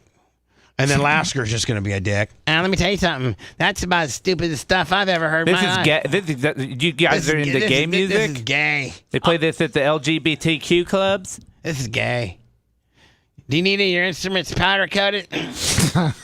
So, we did it on Thursday where we got, a guy that is noted for being stiff, but honest. And knows music. Like I was about the chair. Look, man, I ain't gonna go up there and lie. First of all, the chair's perfect. Okay, that's what we're going with. Well, I'm not going with that. I can't go for that. No can do. It's not your chair. You don't have to sit on it. I was told to go check it out. I mean, you asked me. I didn't. I didn't think you were gonna be a dick. His dainty ass left a mark, Bubba, that I don't think's ever going to come out of this chair. His wife, I farted, and I think I blasted a hole through it. His dainty ass. So anyway, Lummy. My ass isn't dainty. I got a dump truck, man. Caitlin Clark did a sit-down with David Letterman, standard David Letterman kind of deal where they're in the middle of a sound stage, and it's just David Letterman and the person he's interviewing. I think that's his deal with Netflix. Yep. I think he gets $1 million an interview. True. That's a good deal. He gets $1 million an interview, and he does one a month. And so, does he live in Indiana, or did he go somewhere else? I think he lives actually like in Wyoming or Montana. Yeah, he's got a huge. He had a bunch of property. You know what college he went to? Yes, I do. What? He went to Ball State. Good job. Appreciate it. He's also a Sigma Chi, like I am. Oh. In Hogue Sigma wing case. Did you go to the Sigma Chi house when you go back home or anything like that? I do not, because I don't usually go to Terre Haute. Usually Warsaw does not have a college. Well, they do. It's called Grace College. It's a religious seminary type deal. So, yes, David Letterman started his career as a weatherman in Indianapolis. That's how he started his television career. You didn't know that now, did you? No. Exactly. So anyway, before the interview, I guess they do some B-roll. Where they'll go out into the community and do some various high spots and things like that. And I think this is David Letterman and Caitlin Clark walking into a donut place. And I think they end up buying donuts. Now, are they in Iowa? No, was it Indiana? No. Oh yeah, I don't know. Are they not in Indiana? Well, I mean, this guy here has an Iowa. Hold on.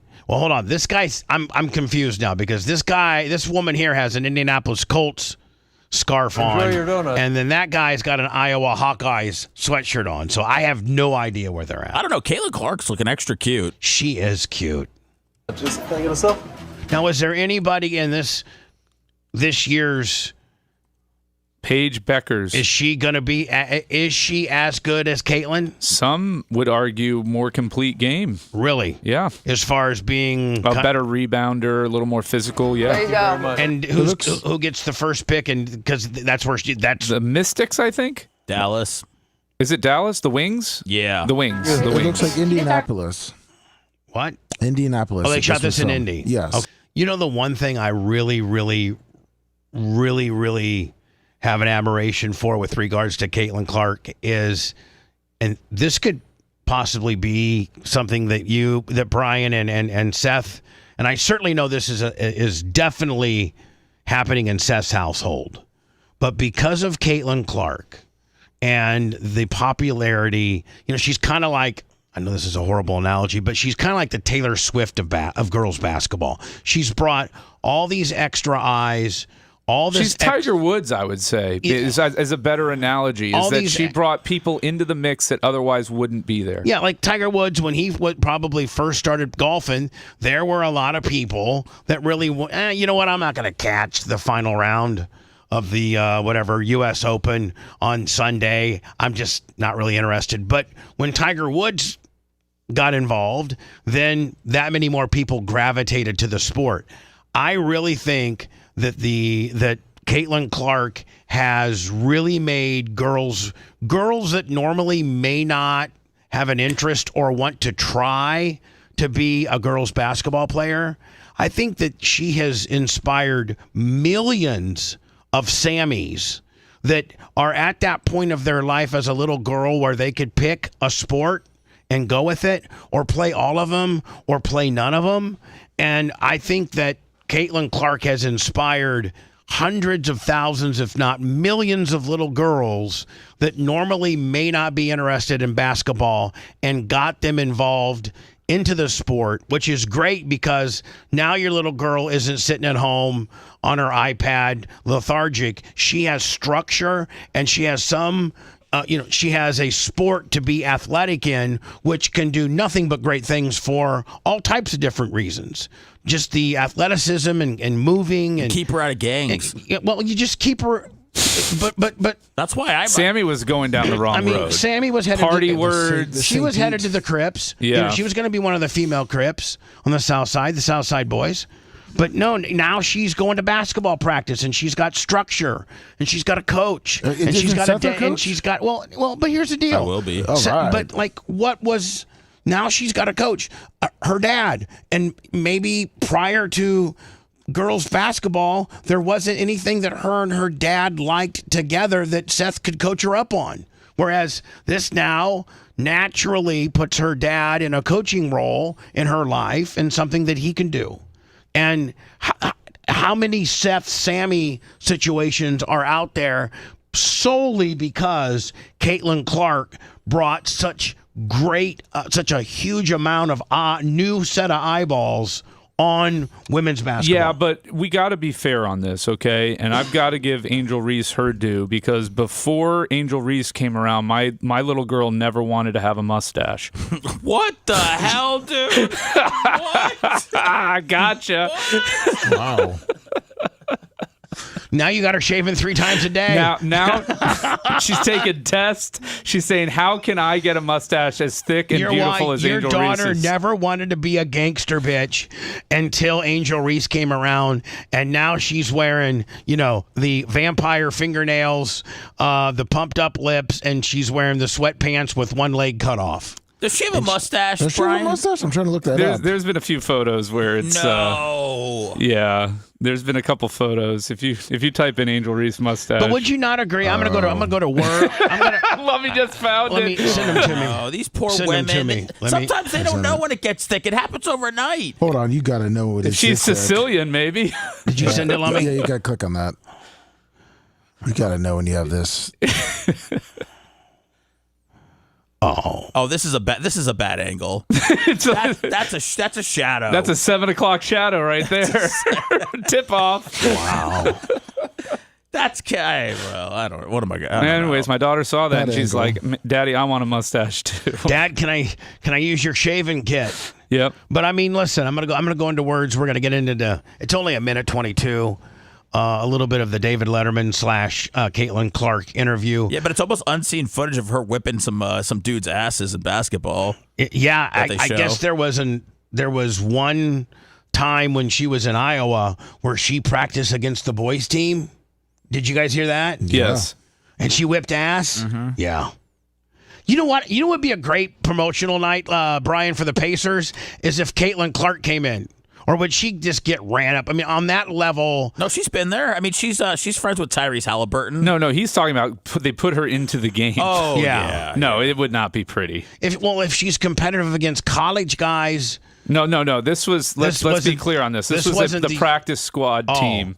This wasn't the University of Iowa's basketball team. This was just some intramural dudes. And these guys were, I think, instructed not to play press defense. Because they kind of just let her come up the court to wherever spot she wants. Right. Look, she is impressive. We don't need to compare the women to the men to appreciate what they're doing. It's two different games. It's two different skill sets to a certain degree. But yeah, I mean, these guys are not like on her hip, defending her, guarding her like they would have been in a serious game. And they're not the boys. They're not the Iowa boys basketball team. Right. There are some dudes, some intramural, some dudes, some gym rats, some guy gym rats that are familiar with basketball, which there's always a ton of. Yeah. We'll get into that next. If you want 24/7 on-demand Bubba and the crew, go to BubbaArmyHQ.com. Right now. The Bubba the Love Sponge Show will be back after this.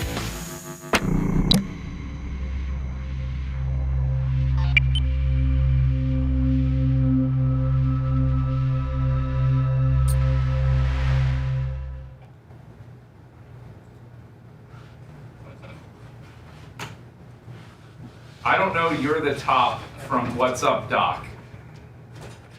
I'm sorry, social FDE, Jim. But we are taking requests, Seth and I, right now. Just say who you want to sing and the name of the song. We are? I mean, fuck, they're going to have to pay for that shit. All right, give us a money during the break. If we get at least $20, we'll do one song. So see, the side doesn't have like a thing on it, like a thing. So this. You guys gotta turn it. Yeah, but you don't need to. I'm just like, dude. So like, there's. No, you said there's one lower too. Good morning, Gilson. This one I think is.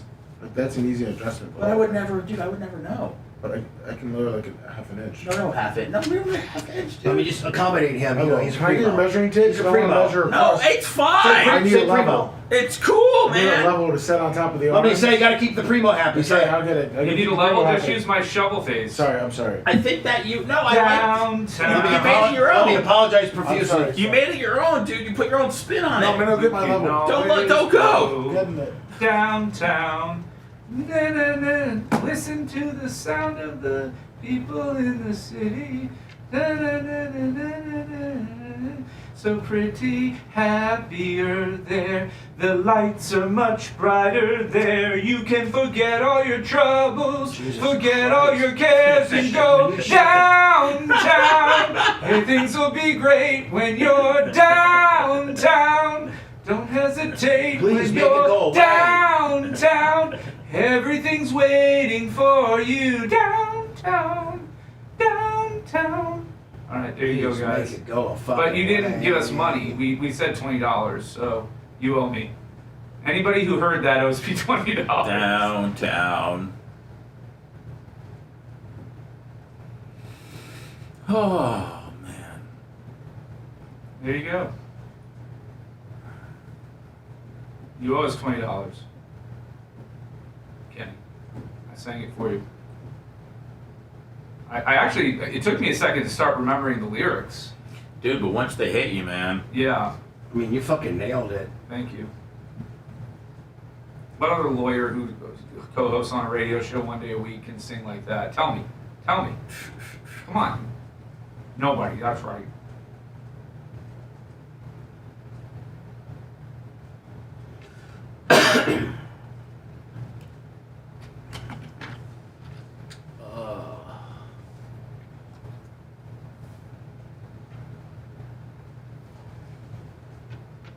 Yeah, we may get a copyright violation for that. That was pretty close to perfection. Did you get the new Brandy Carlisle Elton John album, Seth? No, I didn't know it was out. Oh, yeah. You mean Belinda Carlisle? No, Brandy Carlisle. I don't know either one of them.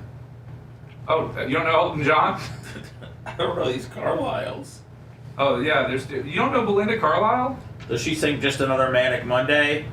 No, that's the Bengals. No, that's the Bengals. What was Belinda Carlisle's? I wish it was Sunday. Oh. Who's singer that? Susan Hoffs. No. Ooh, baby, do you know what that's worth? Cool heaven is a place on earth. They say in heaven, love comes first. We'll make heaven is a place on earth. Cool heaven is a place on earth. Doon, doon, doon, doon, doon, doon. So wait, that's the chick that's hooking up with Ellen John? No, there's another one, a lesbian named Brandy Carlisle. Is she an up-and-comer? Or is she a downy? She already came, and she's coming again. Oh, man.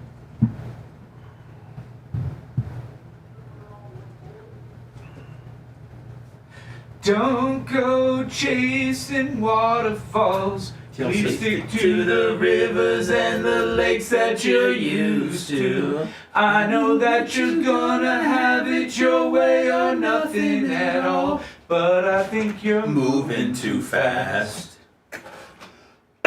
Wow. Bubba, you having fun in here? It's like fucking waterboard. Verbal waterboard. Don't go chasing waterboards. Please stick to the conventional tour.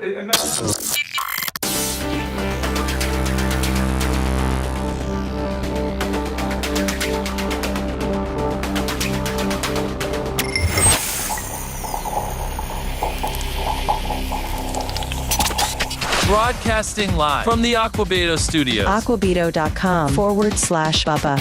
It's the Bubba the Love Sponge Show. PayPal, Venmo, Cash App, or BubbaArmyTips.com. By the way, PayPal, Venmo, Cash App, all at the Bubba Army. Go to our YouTube channel. That's where we like for you to. Hang out, and make sure you get a notification and like the page. That way, anytime we go live with some crazy stuff, you'll get a notification, and it helps our numbers. I mean, we're getting ready to hit 100. We just hit 125,000. We're getting ready to click it up another G-ball. That's right. 126,000 subscribers. Woo. So thank you, everybody. Bubba Army shop, Bubba Army merch, Bubba Army store. Get your pre-orders in on your Full Trucker Effect throwback shirts, and also your new Fat Man Dunk 3s, the third shoe in my continuing series of shoes. And we only do pre-orders. Here's a little bit of the Caitlin Clark David Letterman interview. Is this on Netflix? I think it's, yes, Netflix exclusive. Netflix. Brian, are you watching any shows right now? Are you watching 1823? Righteous Gemstones. Righteous Gemstones. Are they in the fourth season of that? I think it's the fifth and final. This is it. This is it. They're wrapping it up. You know, I started watching it and got like 1 or 2 episodes deep when it first came out, and I just couldn't get into it. Do you think I need to revisit that? I think you do. I think the first season is good, but it's picked up. It gets a little bit more outrageous and I think funnier. Well, first, I'm a big Danny McBride fan, and then I'm the Goggins guy. I love him. Yeah. So I mean, John Goodman. And what's there not to love in this? You know, Eastbound and Down is probably one of my top 10. Oh, Stevie Janowski makes a cameo in this season. You remind me of Stevie Janowski. I do have a little bit of a Stevie Janowski look to me. Love me. He's got a little Stevie Janowski in him. That's a great character, is it not? Hey, Kenny Powers. He'll do anything. Oh, no. Stevie was great, man. You watching the White Lotus? No, I never got into that, but I'm hearing good things about it. Maybe I need to. And Last of Us? I've not heard of Last of Us. What's on Max. It's got that Pedro guy. Pedro Pascal. Yeah. He's in that weird Apple AirPod commercial that makes no sense to me. Well, he's the it guy now. He is the it guy right now. It's crazy. And what's called The Last of Us? And what's the premise of that? It's based around some sort of video game, but it's not like video gamey. It's not like Minecraft. I don't know. I haven't watched it, but I've heard it was good. You might want to try White Lotus. Have you watched it? I'm on the last. I'm in the last season. There's 3 seasons. And I'm up. I'm waiting for the next one. I'm up to speed on I think I got 1 or 2 more. Most of them have 7 or 8 episodes per season, and White Lotus has 3 seasons. I'm up to date on the latest one. Okay. So I think you would like it. I really do. All righty. I'll give it a look. You never were a Yellowstone 1823. No, but Landman is my jam, man. How about Tulsa King? No, didn't get into that. You didn't get into that? No. Is that the one with Stallone? Yeah. Yeah, no. How about Mayor of Kingstown? Nope, didn't get into that. You would like that. Yeah? Yeah, you would like that. Is it about a horse? No. Oh. It's about a guy who's really not the mayor. It's. Oh, is that the one with the guy who almost died from the Jeremy Renner? Yeah. Okay. Jeremy Renner is the star of it. Okay. And he's the unofficial mayor of Kingstown. He's really not. But anybody that wants anything done in prison, they go to him, and he gets it done through the warden and knowing his brother's on the police force, and it's just it's all about being shady and knowing the right people. So should I pick up? Would it be too late to pick up the Mighty Mighty Gemstones or whatever they're called?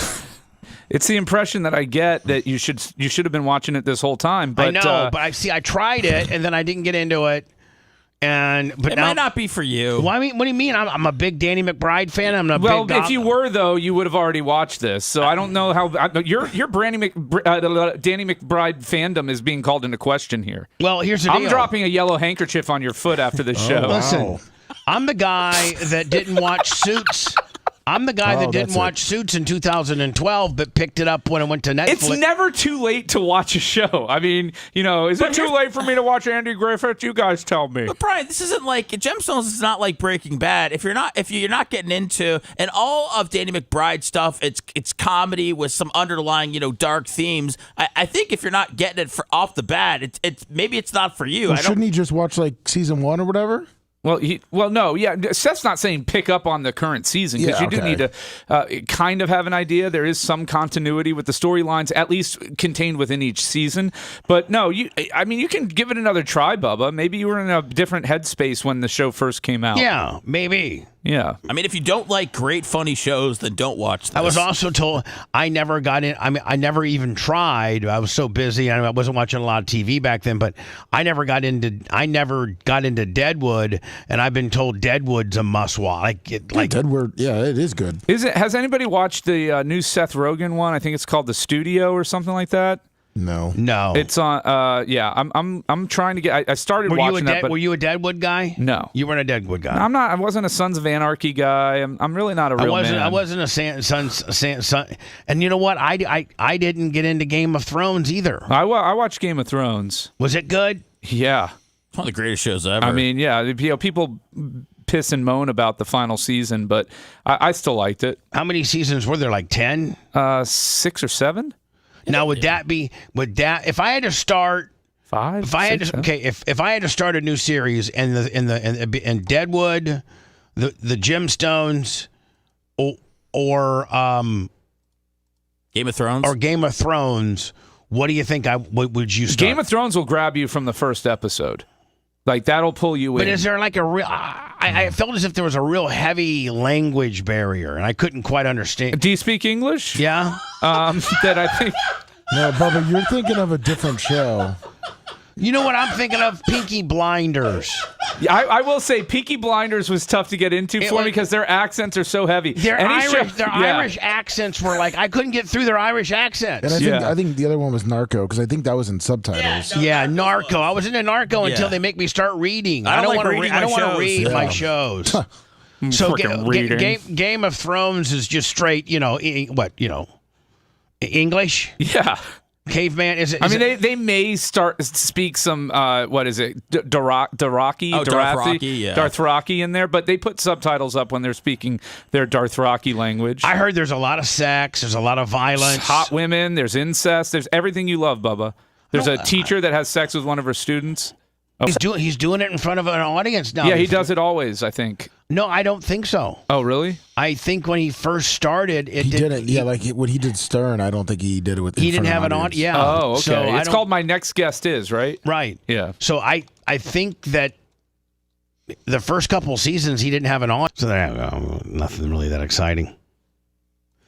The most exciting thing that happened last night in sports was Luka. 45 points he put up. Luka comes back. Luka finally returns to Dallas. This is the first time he's been back to the Dallas Mavericks facility since that fateful day that they got fleeced. Absolutely, maybe the biggest trade fleecing in the history. I mean, maybe the Herschel Walker Vikings Cowboys trade, or maybe the Mike Ditka. I'll give away my entire draft for Ricky Williams. I mean, there's been some fleecings, but this was probably the biggest fleecing in the NBA's history as far as trades.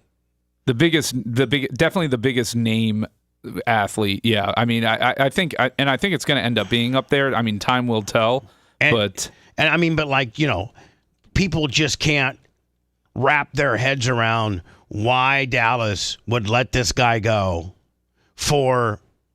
They didn't even shop him within the league to see. I mean, this guy's 2, 3, maybe 4 number ones.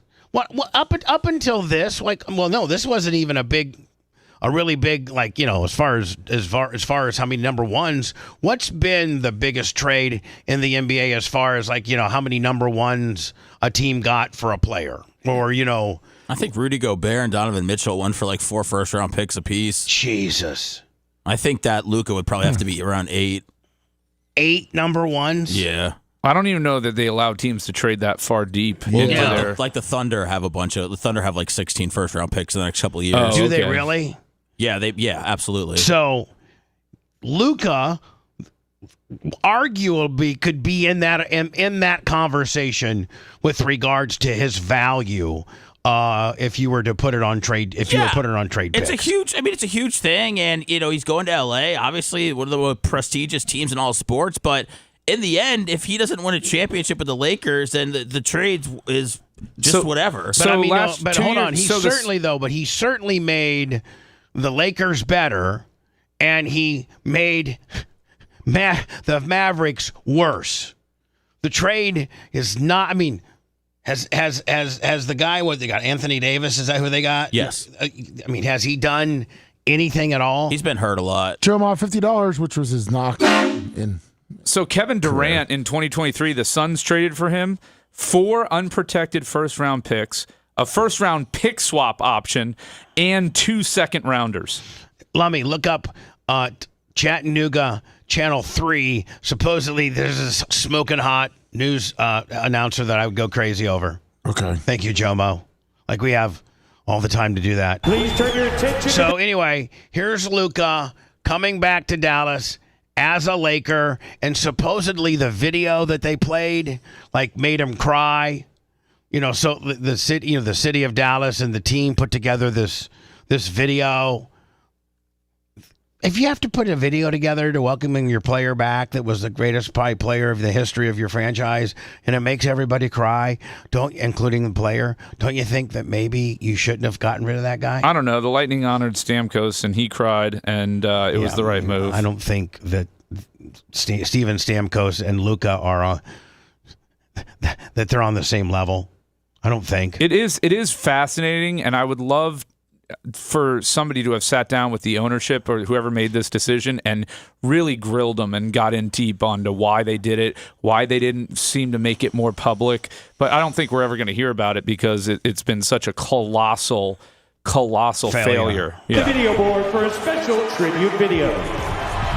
And so the guy that you traded, if you make a 2-minute and however long second tribute video of him returning, doesn't that show you that he's absolutely the greatest Maverick of all time, and that maybe you should... Whoa. Slow your roll, greatest Maverick of all time. Dirk Nowitzki. Dirk Nowitzki, man.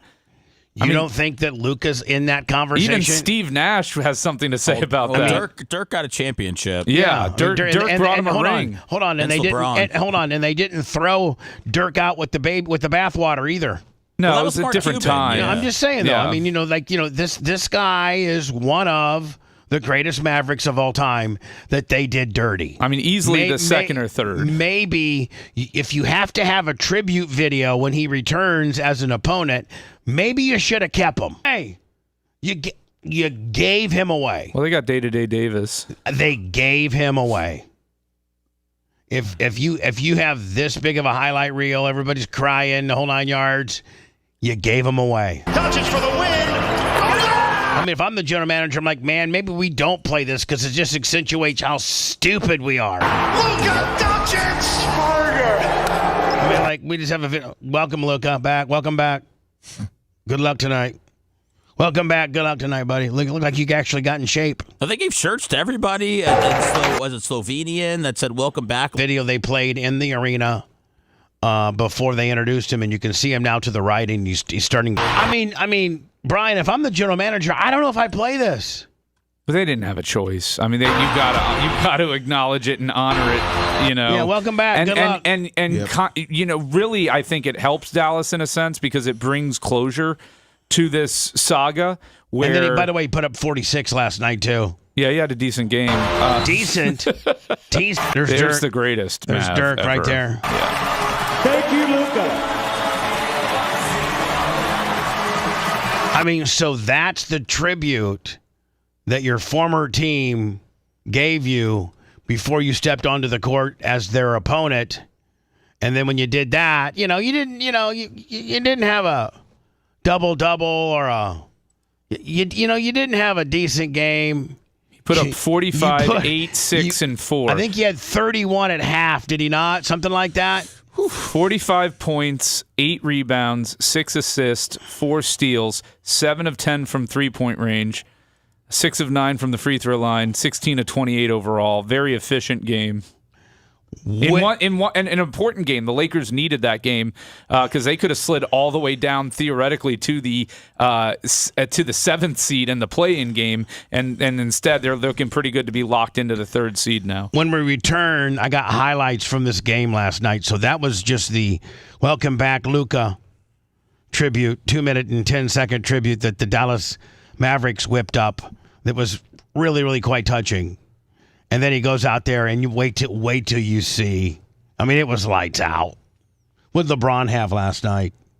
I don't think it matters. LeBron was getting him the ball. They were just giving him the ball and letting him do his thing. They were just feeding him? Yeah. Yeah. We'll get to that next. Want to listen to the show on demand and on the go? Enlist today at BubbaArmyHQ.com. Sign up and start listening. The Bubba the Love Sponge Show will be back after this.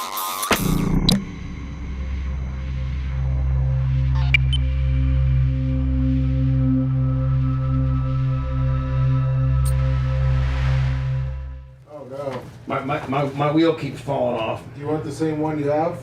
Mm-hmm. All right. I'll get with FT. No, I'll get one. You want the same one? Because that one's from Sam's Club. No. I'll buy one. Okay.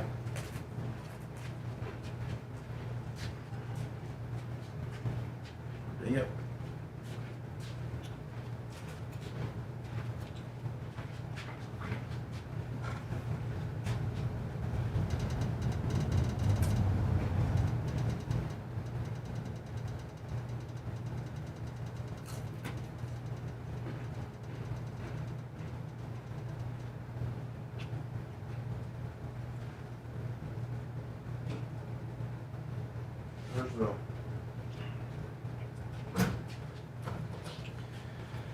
All right, Bubba Army. We're back for Hot Mics. Sorry about the break. I had to pee. We slammed the doors. Oh, fuck the doors. Whoa! It's not a big deal. There's rules here, Brian. I know. They were made to be broken. They make soft closing doors. What flip-flop?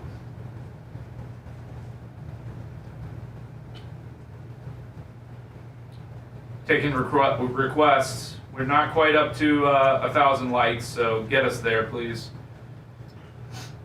You know, there's more of you in here now, so we should have more thumbins. Thumb us hard. Sorry, Grouper Lips, I can't help myself. I have a potty mouth.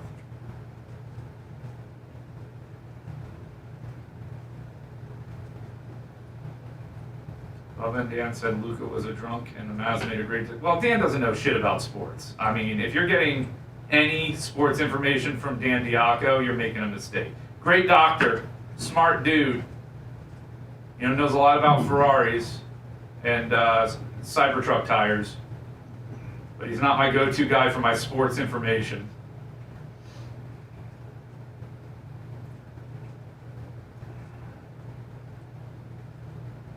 I don't have any new mother-in-law stories. It's been a nice, quiet 2 weeks, thank God. Sorry to disappoint you. Who are we yelling at? Somebody asked about my mother-in-law. I said, unfortunately, I don't have any good stories this week, but love will keep us together. Forever.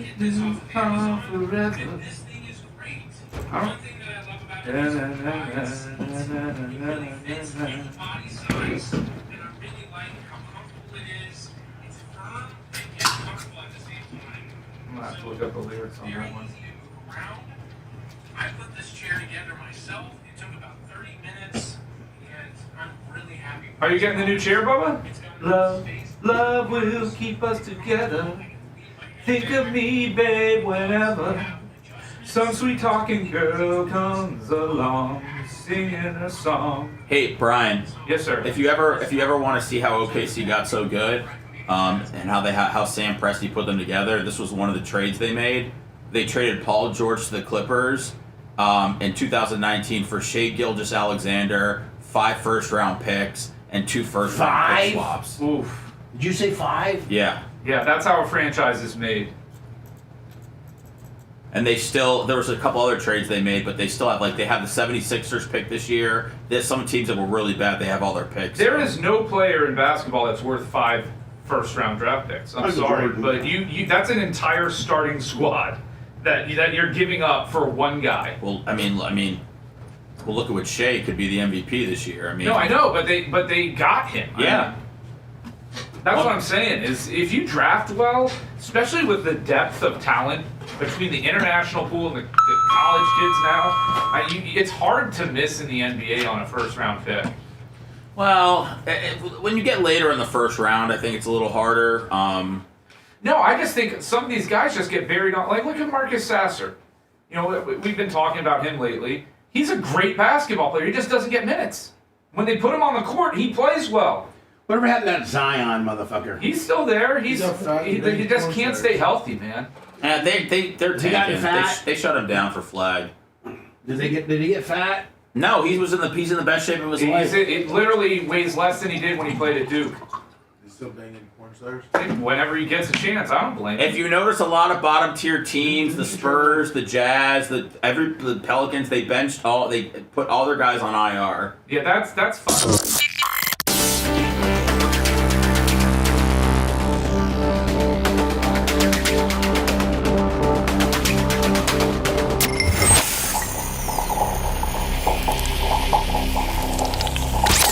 Broadcasting live from the Aquabito studios, aquabito.com/Bubba. It's the Bubba the Love Sponge Show. PayPal, Venmo, Cash App, all at the Bubba Army. We appreciate it. Hey, Bubba, when we're coming back that's how we pay the bills around here. Sorry, when we're coming back from break, you got Tuttle's mic is still up with a fourth mic, whatever you call that chair.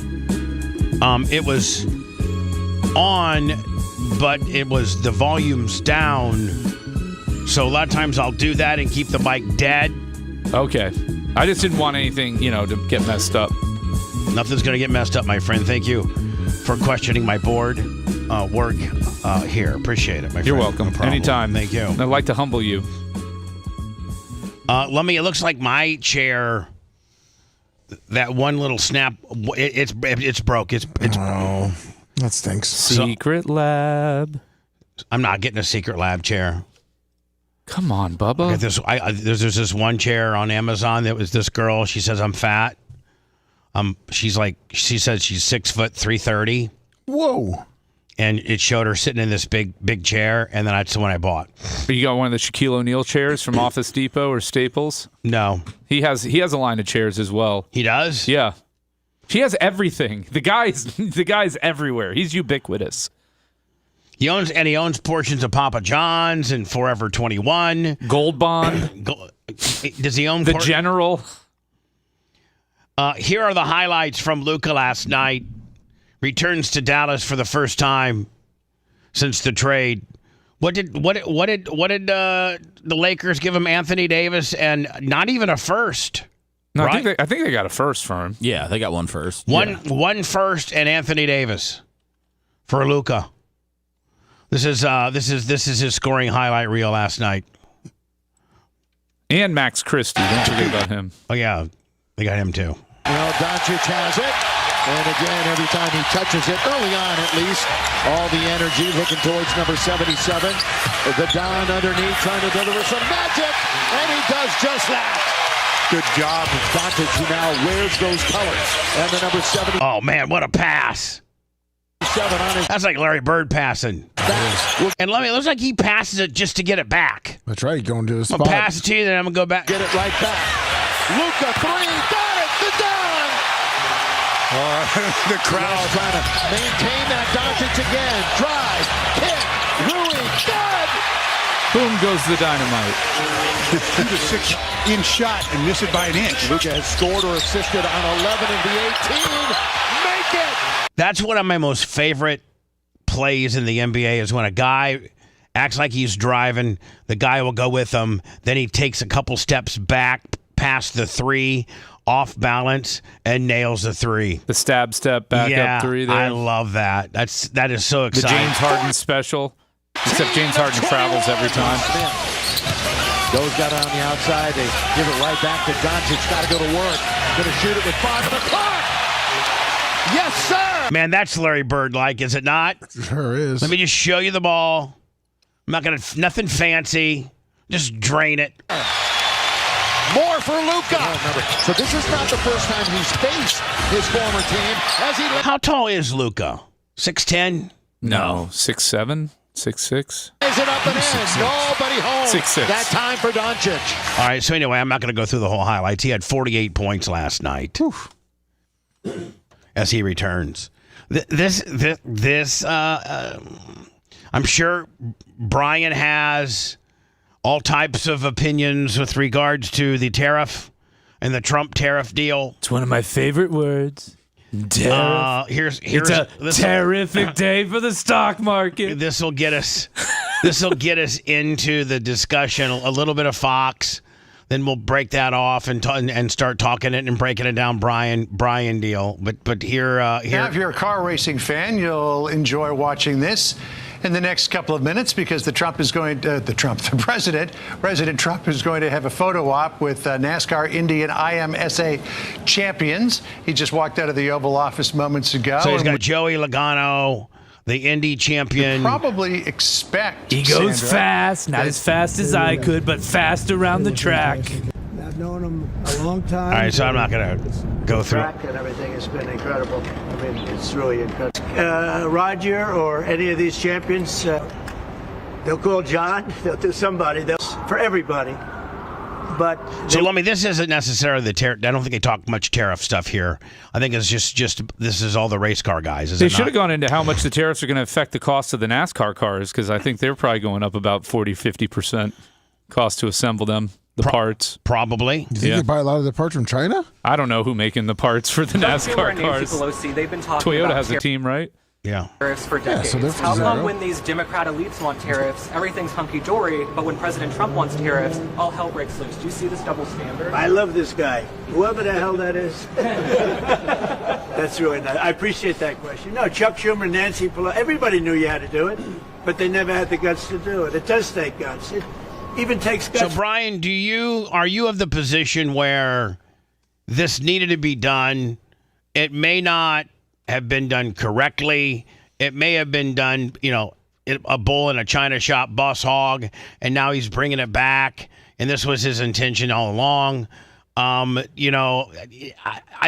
do think that we need, fairer trade tariffs where, we're closer to the number, or it's 0-0 or 10-10 or something like, not the disparagement that we have with China. Obviously this needed to be addressed. I don't disagree. I don't disagree with that. I think you can go to each country and negotiate with them, have a dialogue. That's one way to do it. It's like if you have wasps' nests all around your house, right? You don't necessarily need to burn the house down to deal. I mean, that's one way to get rid of the wasps. But you could also go to each nest and take care of mitigate it that in a way that makes sense for where that nest is, right? Some you may. So are the Democrats at least acknowledging? And I'm not trying to be one way or the other here, because I think, in my opinion, what he should have did, instead of coming out that one day with that big board.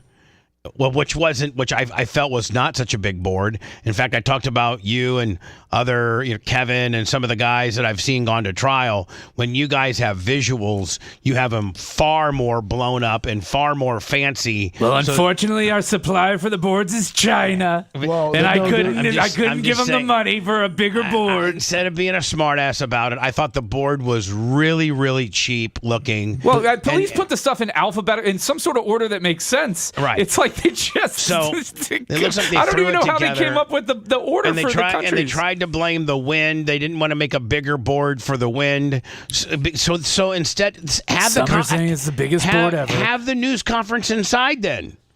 And if you're worried about, but I mean, I think that when they started this process, he had this little board, and it had what they're paying, what we're paying, the disparagement between the two. And he at that point declared war on pretty much the entire world, and we're going to shock and awe our way through the tariff system. And it sent. I mean, last Thursday and Friday was a bloodbath on the stock exchange. Monday wasn't much better. And then he makes the announcement that he's going to freeze all these tariffs and start negotiations one by one, with the exception of China. Now, I think that needs to be done. It's the way you should have approached it to begin with. So if you look, because and listen, going back to Clinton or wherever, where did the tariffs start becoming unfair? Like at what? World War II, pretty much. All right, so you're trying to say since World War II, we've had an unfair tariff situation in our country. Yes. Okay. And so, I mean, you're looking at Truman, you're looking at Harry Truman, you're looking at Dwight Eisenhower, you're looking at John F. Kennedy, you're looking at Lyndon B. Johnson, you're looking at Richard Nixon, you're looking at Gerald Ford for a minute, you're looking at Jimmy Carter, you're looking at two-time Ronald Reagan, you're looking at one-time George Herbert, you're looking at a two-time Bill Clinton, you're looking at a two-times George Bush, you're looking at a two-time Barack, you're looking at a one-time Donald, you're looking at a one-time Joe, and now we're back to the one-time Donald. If that's the progression of presidents since World War II, you're telling me that all of the presidents that I mentioned, they sat here and took this tariff ass whipping? I mean, like... that's not the way trade works. It's not a zero-sum game. Sometimes there's reasons that each country would have to have it and to have protectionist things. There's reasons why the U.S. would want tariffs.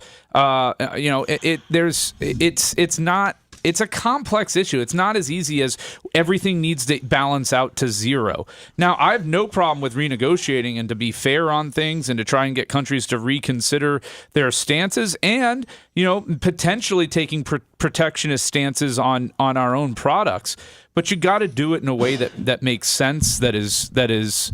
I don't know that you need to necessarily do it in a way that causes absolute havoc and chaos. I don't think you need to do it with a big wide casting net. I think you could have come out before hell broke loose on that Wednesday or what date? Was it April 3rd, which was Liberation Day or whatever it was? Yep. I think you could have come out on that day and said, what I am doing is I'm listing all of these countries, and you have them all there, and I need to make contact with each one of these countries, and I'm going to take the next 60 days to do it. He did that in February. Okay. And they pretty much told him to screw off.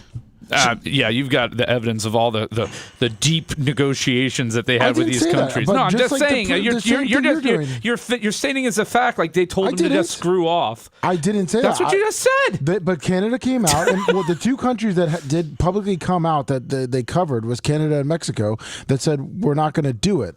No, Mexico actually said we want to talk about it further. Yeah, in the beginning they didn't. Hold on. Country to go through it. That's why I say be cool. They were saying about, just be cool. It's going to work out. It's going to work out, and it's working out. I can tell you, working out maybe faster than I thought. Now, is he in cover his ass mode right now? Or is he in, I really did calculate this in the negotiation portion of the tariffs, and I knew that I'd lay the hammer down for 2 or 3 days and have enough people contact me that we wanted to renegotiate. I'm going to put a pause on this, and now we're going to start renegotiating with the exception of China. We're going to continue to lay the wood to them. Or that's what he kind of probably wants you to think, but in reality, do you think that he laid the wood down? He saw the stock market. Everybody's freaking out, and then he kind of acts like he strategically planned it this way, whereas really he's kind of freaked out and knows that if he puts a pause and he'll go country by country and not have a wide sweeping net, that potentially, and then the stock market rebounds, they like that better. They like the pause. They like the fact that you're going to go country by country. Some countries have already called you and you've already started cutting deals. Was it all along part of his strategy, or do you think that America flipping out via the stock market influenced him to pause? So what I think the biggest driver was, and I don't know this to be true or anything, but I was watching the price of oil. Okay, the $62 a barrel is kind of the break-even point for American oil production, and if it falls below that, very few producers can pull from the ground for less than that price. Well, so 60's kind of the cost of doing business. 60, yeah, low 60s. Ish. It's low 60s. At one point yesterday, it dropped down to $55 a barrel. Now that is getting to the point of halt all U.S. production levels. And now, why do you halt all U.S. production if it gets below 55? Because it costs them more to pull the oil from the ground at that price. So they're losing money. They're losing money at that point. Right. Yes. Yeah, new wells generally get dug when oil's in the $80 to $85 a barrel range. They pull from there. The sweet spot for currently drilled wells is the low $60 to $75 range. And then once it gets down into the 50s, it becomes very problematic. So yesterday it went as low as $55 a barrel. As soon as now, there's a couple reasons for that. One is decreased demand potentially due to the tariffs and the trade war. Number two is last week, in conjunction with these tariffs, OPEC announced that they were going to increase production, which drove the price of oil futures down. So right after Trump says he's going to pause it on everybody but China, the price of oil went right back up to over $62 a barrel. So what does that say? Meaning that I think his hand was kind of forced on the energy side of things, because if this continued, the bottom on the oil market might have completely fallen out. Look, low fuel prices are okay, but there's a certain point at which it's not good for the rest of the economy because it's an indicator of a decreased demand and potentially recessionary indicators. If fuel were to get down to $2 a gallon, $1.90 a gallon, that's great for the individual consumer at the pump, but it's not necessarily good for the health of the economy as a whole. So that's odd in the fact that as people get freaked out over this tariff, crude oil prices plummet? Well, because the consumption and demand are tied to it. So as the stock market's gone down in after hours trading, the price of fuel dropped another $2 a barrel. So it's down at right around $61 a barrel right now as the market's going to open today. So we'll see as the market goes where the oil futures go. So do you think that and Donald J. Trump, obviously communicates through his platform Truth Social. And here's what he said yesterday. Based on the lack of respect that China has shown to the world markets, I'm hereby raising the tariff charged to China by the United States of America to 125%, effective immediately. At some point, hopefully in the near future, China will realize that the days of ripping off the USA and other countries is no longer sustainable and or acceptable.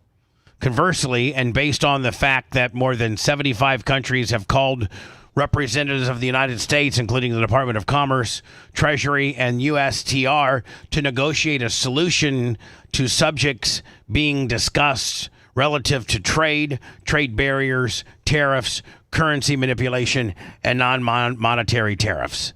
And that these countries have not, at my strongest suggestion, retaliated in any way, shape, or form against the United States. I have authorized a 90-day pause and a substantially lowered reciprocal tariff during this period of 10%, also effective immediately. Thank you for your attention to this matter. So did basically he hit the reset button on everybody else except China, where he doubled down? Is that what basically he did? He hit pause. He's giving I meant pause, not reset. Yeah, which he did like 2 months ago. He hit pause on a lot of them too, until a couple of the people started negotiating with him. So I don't know if the stock market has opened. It's going to be down early. We'll see where it goes during the course of the day. I mean, some of it is, look, some people wanted to get out of the market because they made 15% yesterday. I mean, if you bought NVIDIA at $96 a share and you were able to sell it yesterday at $116, it's going to drop. The price is going to drop as more people are selling it. So this could be just a temporary correction to yesterday's massive increase and swing once he announced the pause of the tariffs. Yeah, just like Tesla was up, I think, $50. So now does he country by country go through and try to make, in the perfect world, is it 0-0 in the perfect world? I don't know enough about global trade to say. I don't know enough. I'm thinking some level of tariffs and protectionism is essential for the health of your country on certain sectors and goods and industries. I don't know enough about this issue to say, you have to have a zero-sum game where if you're tariffing me on the the soybeans that I'm sending to your country, if you're putting a tax on that, then I have to put an equal tax on the pencil erasers that you're sending to me. I don't know how that all all shakes out. It's all going to depend on what the country, what their specialty kind of is. Canada. Lumber. Yeah, lumber. There you go. Whereas, Brian, we were talking about yesterday, and you know what? Alexa even verified that the U.S. has enough lumber in our own country to sustain our lumber demand if we would just relax some of our EPA rules that we have. We have enough sustainable lumber to not have to get any from Canada, but we have these environmentally not so friendly environmental rules and such that we can't cut and harvest from Maine and Washington and Oregon and some of these huge lumber producing states. So, I mean, can Trump have the authority as the commander in chief to ease? Does the EPA directly fall under his rule? In February, he already did that. He got rid of one of the I think it was laws that Biden passed. So he did ease it already. So that answered my question. Yeah. If you are the head, if you're the president, you do have control of the EPA as well, right? Yes. So I mean, if we're not taking as much lumber from Canada, and we can do our own lumber, well, then, that's keeping it in-house, so to speak, not having to worry about a tariff. And there's a global balance with that, right? Too, you want rising tides lift all boats. So if you're selling a bunch of stuff to Canada, which the U.S. does, if you want their economy to be strong so that they can continue to buy the stuff from you that you're selling to them. So there's a balancing act in all of this. And again, I'm not sitting here pretending to be an economic expert and know how global trade, the intricacies of global trade works.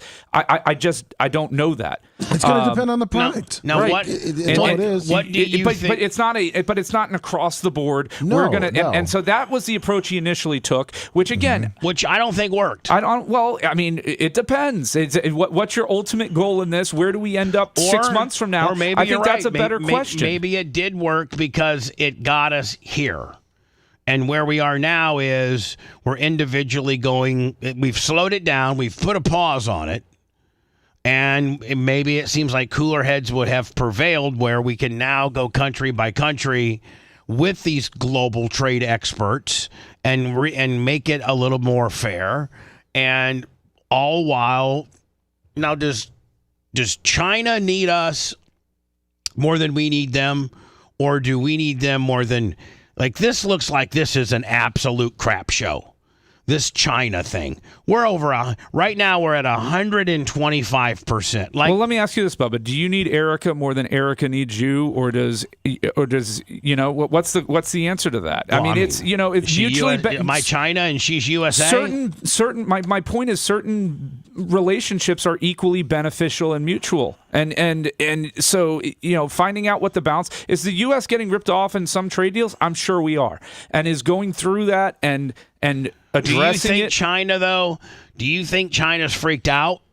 Because I know that's how Trump negotiates with power and trying to freak people out. Do you think, when you're pausing everybody and the highest right now you got is 10%, and everything else is paused until further notice, until we can negotiate something that both countries feel, whether it's Vietnam, Thailand, Canada, Mexico, everything's paused, everything's at 10.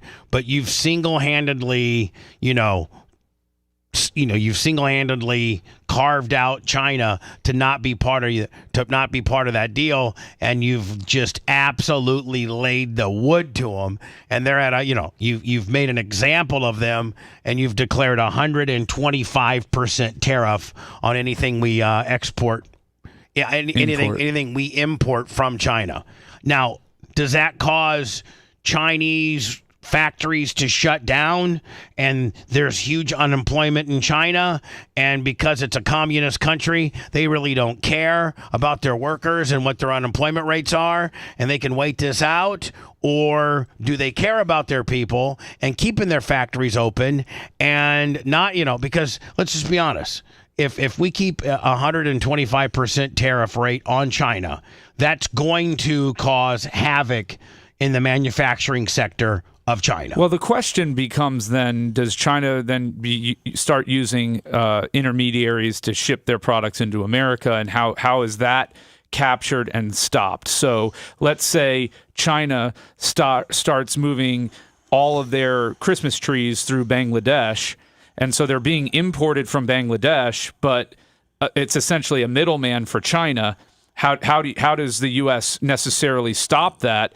Or sniff it out? They already tried to do it. They've already been trying to do it for a while now with Mexico, and then it got sniffed out. Now, Mexico gets a tariff. Do you think, Brian, there's a chance? Is it Xi? Who's the? Yeah. President Xi. President Xi. Z. Do you think there's a chance that Xi and Trump can sit down, hammer something out that both countries can live with, and we get back to harmony? Yeah, I think they can negotiate. You can always negotiate. You need to have good faith negotiations. You need to know where each side is starting from. You have to have an understanding of each party's position and interests, and then you need to go from there and try and get to something that both sides can live with. Now, there's been reports that we have, unbiased reports from both sides, that we have been getting screwed by a lot of countries. We have. It's just been unfair. Now, if this whole thing whenever the dust settles on this tariff deal and we get finally locked into what it's going to be, if it evens out some of these really, really, really, unfair tariffs, and let's say that China now it's way more fair, I can see that being a huge boost to our economy and very much an attaboy for Trump. Yeah, I mean, potentially. Yeah, because, this could work out for him in the end. Because no president, and for us. no president from the ones that I listed since World War II has taken this hard ass of a stance with regards to tariffs. It seems like every president kind of just takes it all in stride and is like, well, since World War II, that's the way we've been doing it. I mean, I can't speak, and I don't think you can either, to how each individual president has handled trade deals with China over the years. I mean, we'd have to look at each individual situation. I mean, obviously, since World War II, China wasn't a manufacturing world power. But he's saying all the different countries. Not Well, just yeah, China. but China's the big one, right? I mean, that's and at the end of the day, this is what it's about. At the end of the day, big under Bush. Hold on. At the end of the day, though, Brian's right. This is don't let the window dressings of the other countries. The big fish here is China. That's the end game. But it's like you said with Trump doing his power. China didn't call, so now he upped it to 125% because he wants them to come to and negotiate. China up theirs, and so we've got a cold war right now going on, a cold trade war going on right now with China, where each side is willing to hurt themselves to hurt the other side. Now, militarily, do you think this could end up a military deal? No. There This- won't be boots on the ground over this trade war. Right. And I mean, will we and why do we not import anything from Russia? Because, you notice how Russia has not been mentioned at all. Well, no, he didn't put any tariffs on Russia or North Korea, which were pretty interesting. I know, but what do we get anything from there? All of our politicians get money from there. Well, yeah, and besides Soros, it's not just Soros, man. It's both sides of the aisle. They're all bought and paid for. But I mean, besides shady politically, Soros isn't Russian, but besides shady politically influenced, backing on both sides of the aisle, product wise, what do maybe I shouldn't? Hey, Alexa. What does the USA import the most from Russia? I know about 3 American-Russian national matches, and they are Russia versus United States in ice hockey on December 31st, 2021, United States versus Russia in ice hockey on December 25th, 2020, and Russia versus United States in ice hockey on fertilizer's May 11th, the biggest thing, Bubba. Fertilizer. We get fertilizer from Russia. Yep, and oil imports stopped in 2022 under Biden when they went into Ukraine. So mineral fuels, oil, distillation products, followed by precious metals, stones, iron, steel, fertilizer, and inorganic chemicals. And what do we export to them? A lot, or we did. And I mean, meaning we send Russia's a big customer of ours, meaning we send them a lot of stuff. Maybe that's why vaccines, blood, medical instruments, that sort of thing. The problem is since the war, it's down on both sides. So you got to go to pre-2022 numbers to see what our normal trade with Russia is. Well, yeah, according to the White House, between the two countries, it's 0. So there's no point to put a tariff on. You mean with regards to Russia tariffs? And North Korea, yes. Yeah, it's not purely 0 though, but here's whatever. the deal, man. Why wouldn't that ultimately be the fairest solution of all? What? 0. To everyone? Yeah. I mean, 0. No, not necessarily. Because there's probably some countries where we give more than we take, and there's other countries where we take more than we give. And so you got to strategically, the smart global economist has to strategically pick and choose who we tariff and who we don't based on what we get and what we take in. Well, there's national security concerns with this as well. So let's take, for example, steel, right? There is. By the way, guess who's in the steel business, Lemmy? John Kustika. Johnny K. Greatest of all time, steel slinger. Anyway, go ahead. So there's a national security concern around steel. If there were to be an uprising around the world that could potentially impact our ability to get steel and produce things like ships and planes and things like that, and bullets and guns. Seth's new chair, it's made out of steel. Weapons and things like that.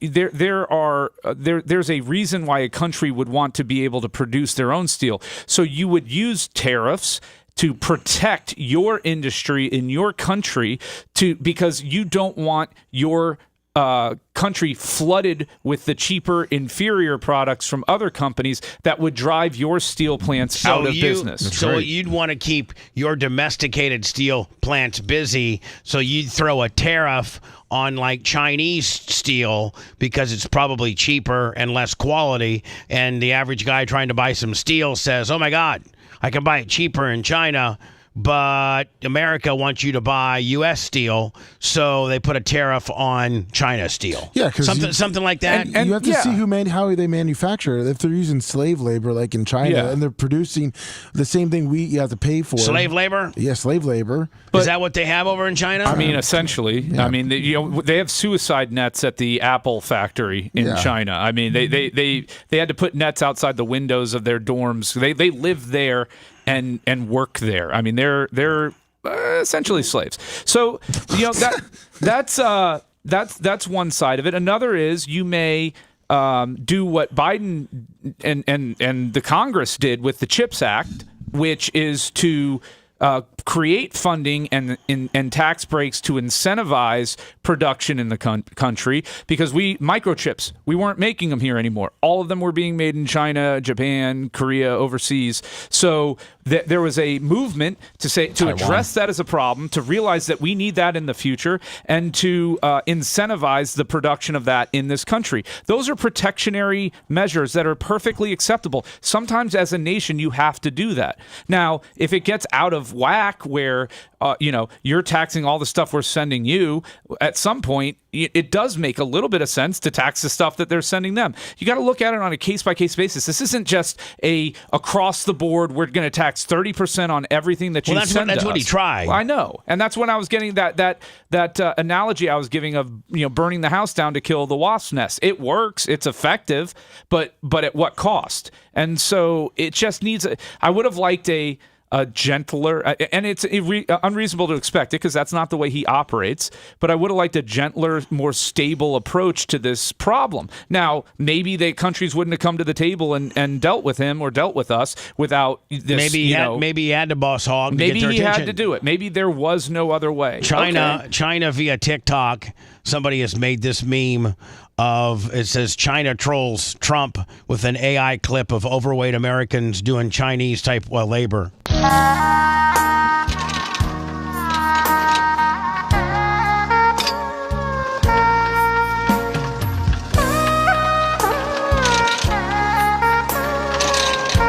How slow our guys would be. Who did the China president tweet that? Or I don't know. It's just Chinese. Somebody made it. AI made it. Chinese social media users have mocked Donald Trump with an AI-generated video showing overweight Americans working in factories. The viral 30-second clip shows a series of miserable-looking, rotund Americans slowly sewing garments and building smartphones on a crowded shop. You know what, Lemmy? That's probably not a stretch as to how enthusiastic and how fast American workers would be working. They call it sweatshop because you're so fat.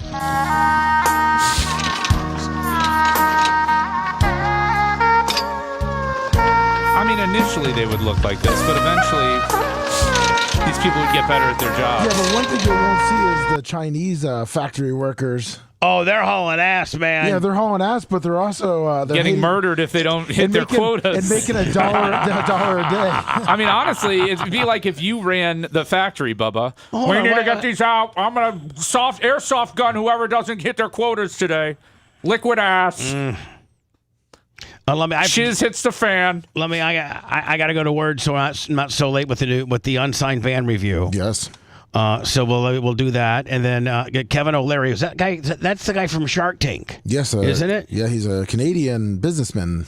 And he says that we should be hammering China more. Yes, he does. We'll get to that as well. If you liked that segment, then you'll definitely like the new redesigned BubbaArmyHQ.com. We'll be back to the Bubba the Love Sponge show after this.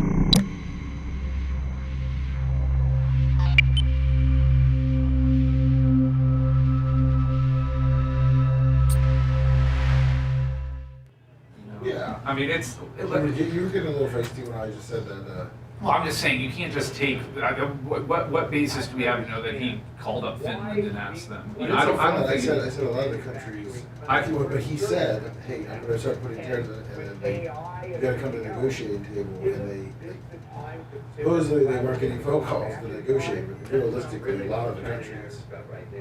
I think if you're the one who wants to renegotiate a deal, that you're the one that reaches out with the proposition. You don't just say, "Call me to renegotiate this deal that you like." In the power position, I mean, just like no, look, he used his leverage. Yeah. I understand this was the use of leverage. Yeah. The problem that I have with it is it hurt some Americans. Like, the way he went about it was not in a way, you know, like, it's the point that I made. It burned down the house versus, you know. It'd be like me, like having Cisco, like having a national account, and then I have, little Army Foods distributor that buys $20,000. I go to negotiate with them. I go to the Cisco corporate and go, "Hey, I need to renegotiate." And they're like, "We're kind of happy right now," and then you're kind of just stuck, right? But you need to renegotiate. And then if you just go one reason, like prices, blah blah blah, and all these little houses start now complaining, and then they start, firing up to corporate, and then corporate goes, "Oh, we got to do something." Yeah, but the problem is we're the little houses in that instance. The people, the technically, American people. Technically, like you break it down, like even like the restaurant,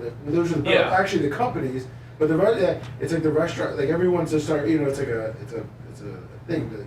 No, I get. Look, I get it. I'm just hoping it works. Me too. I'm Team America, guys. I'm not cheering for our demise. Lummy's MAGA. Lummy's very MAGA, but that's okay. I just said I hope it works. I agree with it. But there's many clips of me with Biden because they got from. I said with Biden, I said, I just hope that he can fix America and we keep going. When the stock market, I even said the stock market was. Never faulted. A lot of things were up and down. He had a bad. 2022 was a bad year. No, I know, but 2023 was good. 2024 was okay. Yeah. Good morning, Dr. Dan, Blooming Onion Maker. Can you just get fucking Biden's cock out of your mouth for 3 seconds? It's in my ass today. Thank you very much. I've been to Pittsburgh once, and I like the city. It's a cool city. He's got a Trump's cock in his ass. Wait, what? No. I was just praising Biden. Yeah. He was saying he wasn't MAGA cock. No, I didn't say. I said babyface. I know, but I'm saying Lummy's got MAGA cock. Hey, Lummy and I are fine over here. Lummy has MAGA cock. I literally was not even thinking. I was just conversing with Brian Matroni. Hey, how about that unsigned band review today at 9:15? Well, Lummy, I'm gonna go in and do this Kevin O'Leary deal, okay? Okay. And then I'm gonna do the voice of reason in the room, Kevin O'Leary. And then I want your opinion on like how's this going to happen? I can't admit how big of a win this is for us. How can you say it's a win right now? This is, like I said, this is like huge. No. I'm asking you about this article right here. Like, how can this fucking be done? It's not going to happen. Okay, so I'm just agree with Chad or fuck off, buddy. Okay, Rumble's over here now. Okay, it's not like it used to be. No, just fucking engage with them and block them. You don't need to. No, we're not blocking people for political stuff. People can say what they want there. I'm very capable of not paying attention to what other people have to say. I don't read chat, thank God, because I bet you they say bad things about me. I don't read. I let my inner circle tell me what Chad said. Brian literally thanked Chad for being. I thanked them. They were Chad was very civil during this discussion.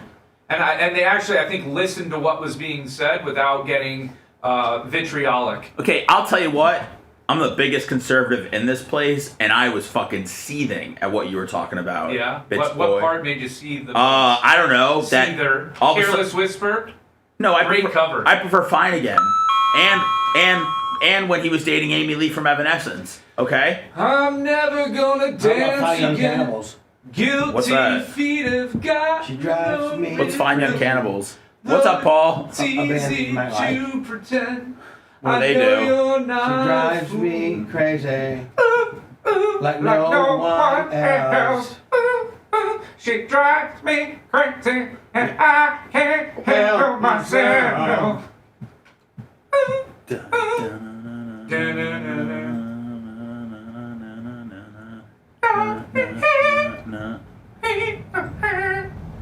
She drives me crazy. Man, what's it like being an expert How about about the everything? Divinals? I touch myself. Let's hear that one. No, I'm just people in general.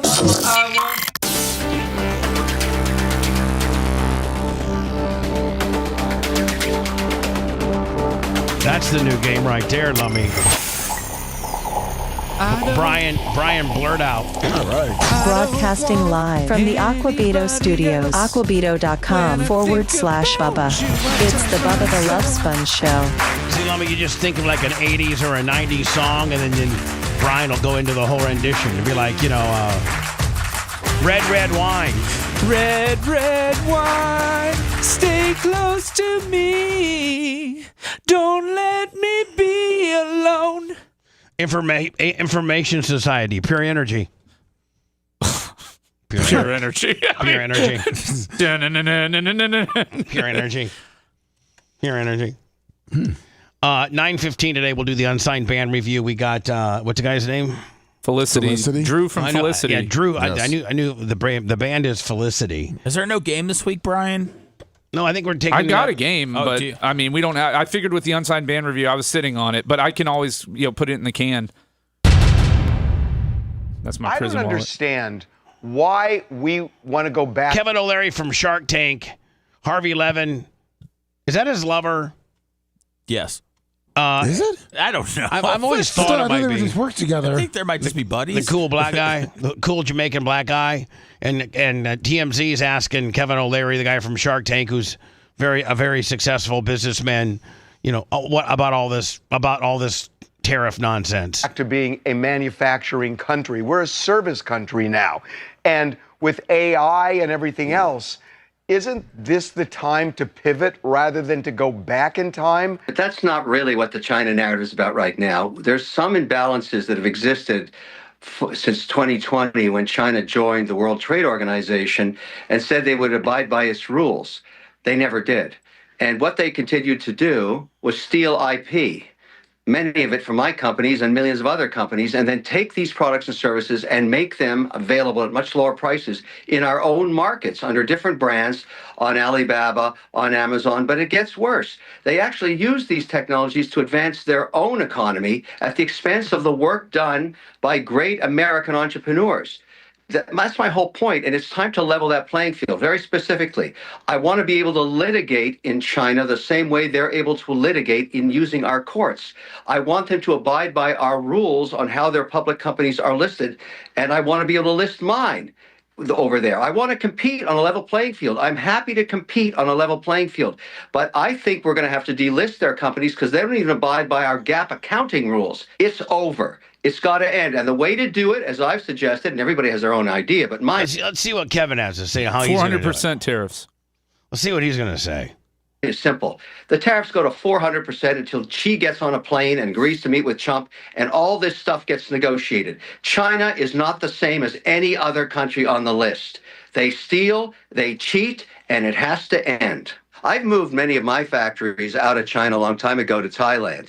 Love Pop Greeting Cards is one of the biggest greeting card companies in America. I heard Thailand kicks ass. Yeah, I heard that too. America. I heard you can get a full-blown penthouse, a massage in the morning with a happy ending, breakfast buffet, a butler, for like $125 a day. That's why Kevin O'Leary likes it. Three full. Oh, well, I wasn't thinking about the lady boys. I wasn't thinking about no lady boy. One night in Bangkok, baby. That might freak me. One night in Bangkok, make the hard man crumble. Putting on the Ritz. If you go where people go to, why don't you taco? Where fashion sits, putting on the Ritz. Different types, you wear a day coat, pant with stripes and cutaway coat, perfect fits, putting on a Ritz. Dressed up like $1 million trooper. All right. Laser, Hewlett-Packard American-made laser cutters are sitting in Vietnam. It's American capital. Some of mine has actually put that company in place. We have a great trading relationship with them, and now the tariffs are going to go to zero. It's a good outcome. We can make it very tough for China, but I'd rather see them come to the table. My message is, and I say this on behalf of millions of other investors and American consumers, listen, we got no problem with Chinese people. Let's just level the playing field with the government. This has got to be fair. You can't steal our stuff anymore. We're done with that. And that is not his boyfriend. Harvey Levin is not dating the African American gentleman next to him. Oh, I was just asking. Yeah, I know. I'm just letting you know. I'm sure there's a lot of people that probably watch. What is the nature of their relationship outside of work, Lummy? They just hang out. Buddies? Is it the friend that he brings to Thanksgiving? It's like they do card breaks together. It's like you two, you and Babyface. Like me and Brian? It's like Lummy and Big Red. They toss each other salad. Trump wants to eliminate income taxes. Here's how much you'd make and take home if you make $100,000 a year. Now, with all of this, you seem like he would be just inundated with the tariff situation. He has to get that thing fixed. Now he's thinking about abolishing the IRS. How does that work, Brian? President Trump said he'd like to eliminate the Internal Revenue Service, and with it, the income tax plan. His plan would be to replace the approximately $3 trillion per year the federal government gets in income taxes with sweeping tariffs. One issue with his plans is that tariffs high enough to replace the $3 trillion in federal income would ripple into higher prices for consumers, and any tax savings would be undercut by a higher cost of living. I mean, this is the thing. Where the money is coming from does matter to an extent. I personally feel that you should tax the ultra wealthy and these corporations at a higher rate than you currently are, unless they're reinvesting. Stock buybacks should not be a thing. Number one, the companies should not be incentivized to not invest money in further development. They should be incentivized to hire more people, and so that's the way you get companies to invest in themselves. If more fully, is to tax the earnings if they're not reinvested. That $110. But if you're not going to be cutting spending, then you're going to still need the same tax basis. If you still need the same tax basis, then we're all going to be, whether or not we get to keep more of our income or not, we're all going to be paying it eventually anyways. Yeah, I mean, like they've proposed a national sales tax, and then they have eliminated things that are not taxable, medical stuff, education, various things, power. But those are still regressive taxes that impact the poor more so than they impact the wealthy. No, I think it impacts everybody, including those getting paid cash and under the table, because they have to buy durable goods. So I think it's it's a more fairer tax because it's based on what you buy. Oh no, it is. If you don't buy a jet, then you don't have to pay 22% on that jet, and you're only buying a bicycle. Again, it's based on what you buy and use. So higher ticketed items, more wealthy people that buy more stuff that can afford it, pay more into the tax code than those that don't. Yeah, no, that's not a terrible idea as long as it's not a flat rate tax. Like when, who was it? Herman Cain was like 999 with his whole, the pizza guy. Yeah. That wasn't a great idea, because that is regressive in the sense that it is more impactful and harmful to the lower and middle class than it is to the rich. The Neil Bortz used to be from Cox, was syndicated throughout Cox, and he had a talk show, and he had I think at one time he ran fairtax.org. He still does. It's still there. Fairtax.org, and it was kind of like a 20% national sales tax on durable goods, with some exceptions, medical, education, I think food perhaps. And again, the collectors of this tax are the merchants that already take a tax. Gap, any place that you buy stuff, they're already equipped to collect state tax. Well, they just now collect a federal tax as well, and the onus of tax collection goes to the merchants who are already set up to collect tax. So they're just sending in, they're just collecting more tax and sending it into the government instead of relying on each individual American with a job to file their taxes. It's far more streamlined, and I think you keep more of your money as long as you're not out going hog wild and buying ships and airplanes and helicopters. I just don't the thing that's always baffled me is how the wealthy in this country were able to fool or bamboozle the middle class and the poor into somehow thinking that taxing, $25 billion that Elon Musk made on the year at 50% is somehow a bad idea. Elon Musk does not work any harder for $25 million than he did $25 million in one or $24,999,999. So there's only so many lawns a lawn jockey can mow in a given day. Right, but the ability at that level, at that high level of ultra wealth, to continue to earn money is limitless, and taxing that money that Elon puts no additional effort in to make is not necessarily a bad idea to benefit the rest of society. Financial inequality, where 90% of the wealth is held by 10% of the people, is not a sustainable system. Again, high tides raise all ships. And so there is a huge problem with income inequality in this country. The median worker's a wage has not kept up with the cost of housing, education, pharmaceuticals, healthcare, health insurance. And so we have we're talking about tariffs and saying that that's a real problem that we have to address. We have a real income inequality problem in this country that we need to address. And that's even more important than the tariffs. And our IRS is a very, very outdated, not fair. It's just the IRS is not fair for the average American. Because all these rich people have all these ways to not pay taxes, tax shelters, various corporations, various LLCs, various offshore accounts. I mean, the richer you are, the more people you hire to hide your money. Meanwhile, the average guy that's making $60,000, $70,000 a year that does his own taxes or pays, $300 for H&R Block to do it, he doesn't have shelters. He didn't have ways to hide his money. He didn't have LLCs and offshore, shell companies to hide his income or the tax code's a joke. It's an absolute joke. I mean, I'm dealing with them now, going on my third year. And by the way, my agent just was my agent that was I was finally kind of at the finish line. She just got let go.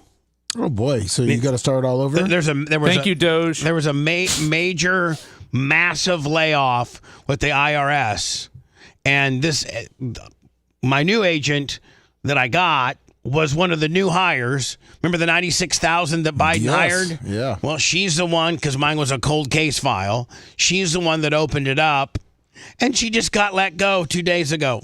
So, yeah, they came in, they found you, and now that sucks. Now I'm in this purgatory, I don't know who's we can't get anybody to answer us. I think that means you're free and clear. No, it doesn't. Yeah, exactly. No. Good thinking, Seth. Don't ever think that with the IRS. I'm pretty sure. Let's go into words, and then should we get Yeah, let's see. You get the zoom up and stuff, and zoom up, and then you got to get me the song. It's on your button bar right there. Where? There's a intro and then the song. Oh, so there's no video to Charlie Sheen. It's just the song. We have it on Zoom. Yeah, that's right. It's on Zoom. Let me just make sure let me just play a second of. Okay, cool. So that's Charlie Sheen. Yes. And what's the guy's name? Drew from Felicity. Drew. Yes. This is our comeback of the Unsigned Band Review. We've already and let me. Do we have a good bumper for it? I don't think so. It's right there. Yes, we do. As a matter of fact, hold on. For those of you who don't know, which I'm assuming is most of you. From practicing in the garage. So if I decide to bust out a solo, do me a favor and give me the freedom to rock it. To headlining stadiums. And we will rock you. With a few stops along the way, here's the most important one. Me, say it. This is the Unsigned Band Review on the Bubba the Love Sponge Show. There you go. Makes it sound kind of big time. Great job with that, Mach. Unsigned band review. We're bringing it back. And the band is Felicity. And the dude's named Drew? Yes. Drew, the lead singer. The guitarist. The lead guitarist. My bad. Drew, the lead guitarist. With Dorothy. We'll have him on Zoom as we break down the song they've offered to us, which is called Charlie Sheen. Yep. It's available on Spotify. And is it available on their TikTok too? Yes, it is. We'll ask Drew where they can get it. Well, we'll have it on next. Stand by. If you want a deep dive into the Bubba the Love Sponge show from the past, go to BubbaArmyHQ.com. We'll be back after these words.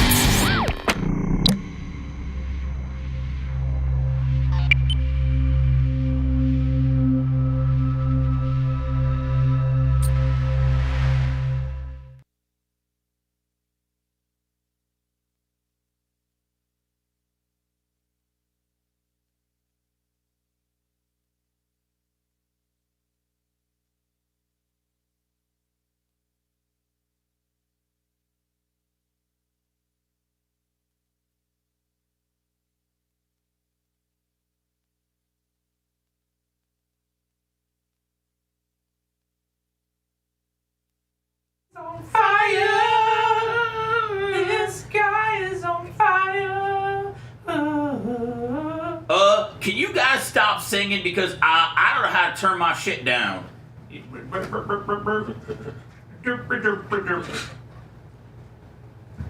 First of all, I'm never gonna stop singing. The world needs now is love, sweet love. It's the only thing that there's just too little of. And tariffs. We need more tariffs. What's the frequency, Charlie Sheen? Oh, 99 red balloons. Yeah, I like Luft balloons. Thank you, Howard Stern, Bubba Fan 69. We enjoy our concert time with you people. I don't know Black Hour of Chaos by Public Enemy, I'm sorry to say.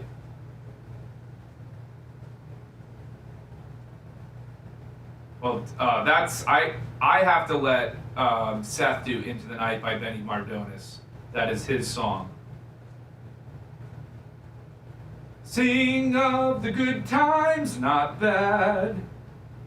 Sing a song. Sing out loud, sing out strong. Anyways. Yeah, Gary Cantrell loves to sing. Erica. I'm a creep, I'm a weirdo. What the hell am I doing here? I don't belong here. Oh, she's like a fucking parrot over there. Non-fucking stop. Oh, me. She's running up. She run. What is he on today?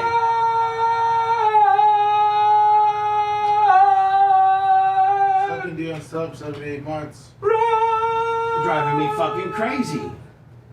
Sorry, guys. Whatever makes you happy. Whatever makes you happy. I'll do Runaround by Blues Travel. Hey now, why you always give me the runaround? In Surefire, let it speed things up when all it does is slow me down. Like a game show contestant with a parting gift, I could not believe my eyes when sought through the voice of a trusted friend. You could humor me and tell me lies. Yeah, humor me and tell me lies. But yeah, why you wanna give me a run on around? Ever surefire way, speed things up when all it does is slow me down. I like coffee and I like tea, and to be I just got this feeling you just can't shake. I love you to the point you can no longer take. Well, alright, okay, so be that way. Okay, yeah. I'll hope and pray for a sunny What the day. fuck is going on? It's lasted 55 months. We're giving the people what they want, Bubba. Oh, that guy's got a cool room. That guy's got a cool room. Africa. Oh, Tom Brady's over Here we go. We're going back on the air. You got another minute. Okay. So, Drew, we got a 1 minute. 1 minute. Got you. Rise above the sand. You guys ready? Deep inside, hurry boy, she's waiting there for you. Gonna take a time to do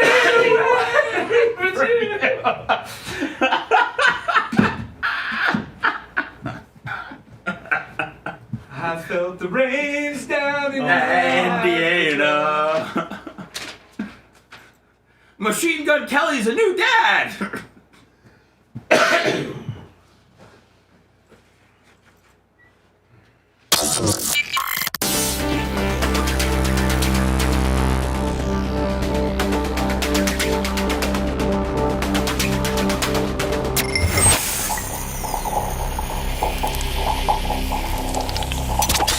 Broadcasting live from the Aquabedo studios. Aquabedo.com/Bubba. It's the Bubba the Love Sponge show.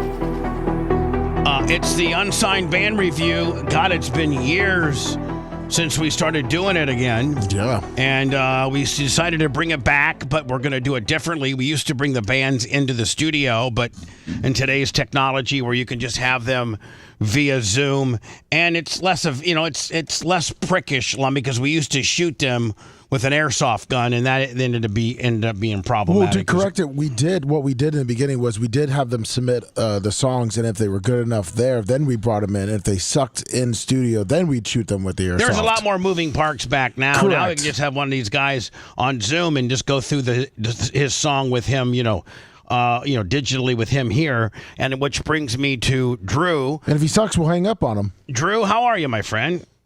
I'm fantastic. I couldn't be better. I'm so stoked to be here. Although I'm a little bit bummed I'm not going to get shot with an airsoft gun. That sounds kind of man. fun. Oh no, it's not. We would put the band on stage and we have to give them protective goggles because these airsoft things were like BB guns. Like it was bad. And we would shoot the hell out of them. Like they'd start playing, and then if they sucked, we'd start shooting them, and then turn the lights down on them and just blast them until they left. ICP was, they felt bad. After One time it. we had the Insane Clown Posse in here. They were our guests, and they're like, "We want to shoot too," and so they got guns and they're shooting dudes, and we were way ahead of our time. Spraying them down with bottles of Faygo. We were way ahead of our times. And then the band, sometimes they get real mad at us and want to fight us, because we jobbed them out, made them look stupid, and they had these welts all over their bodies, and it just, I think today society is far more soft and kind of more pussified that you gotta ease people into sucking. Like you just can't. That. Yeah, you can't say, "Hey, dude, you suck. See you later." You gotta be, Although you kind of look like a man's man that you could take, like if you sucked, I could just say, "Hey, Drew, I'm not feeling it, bro," and you not be too mad at me.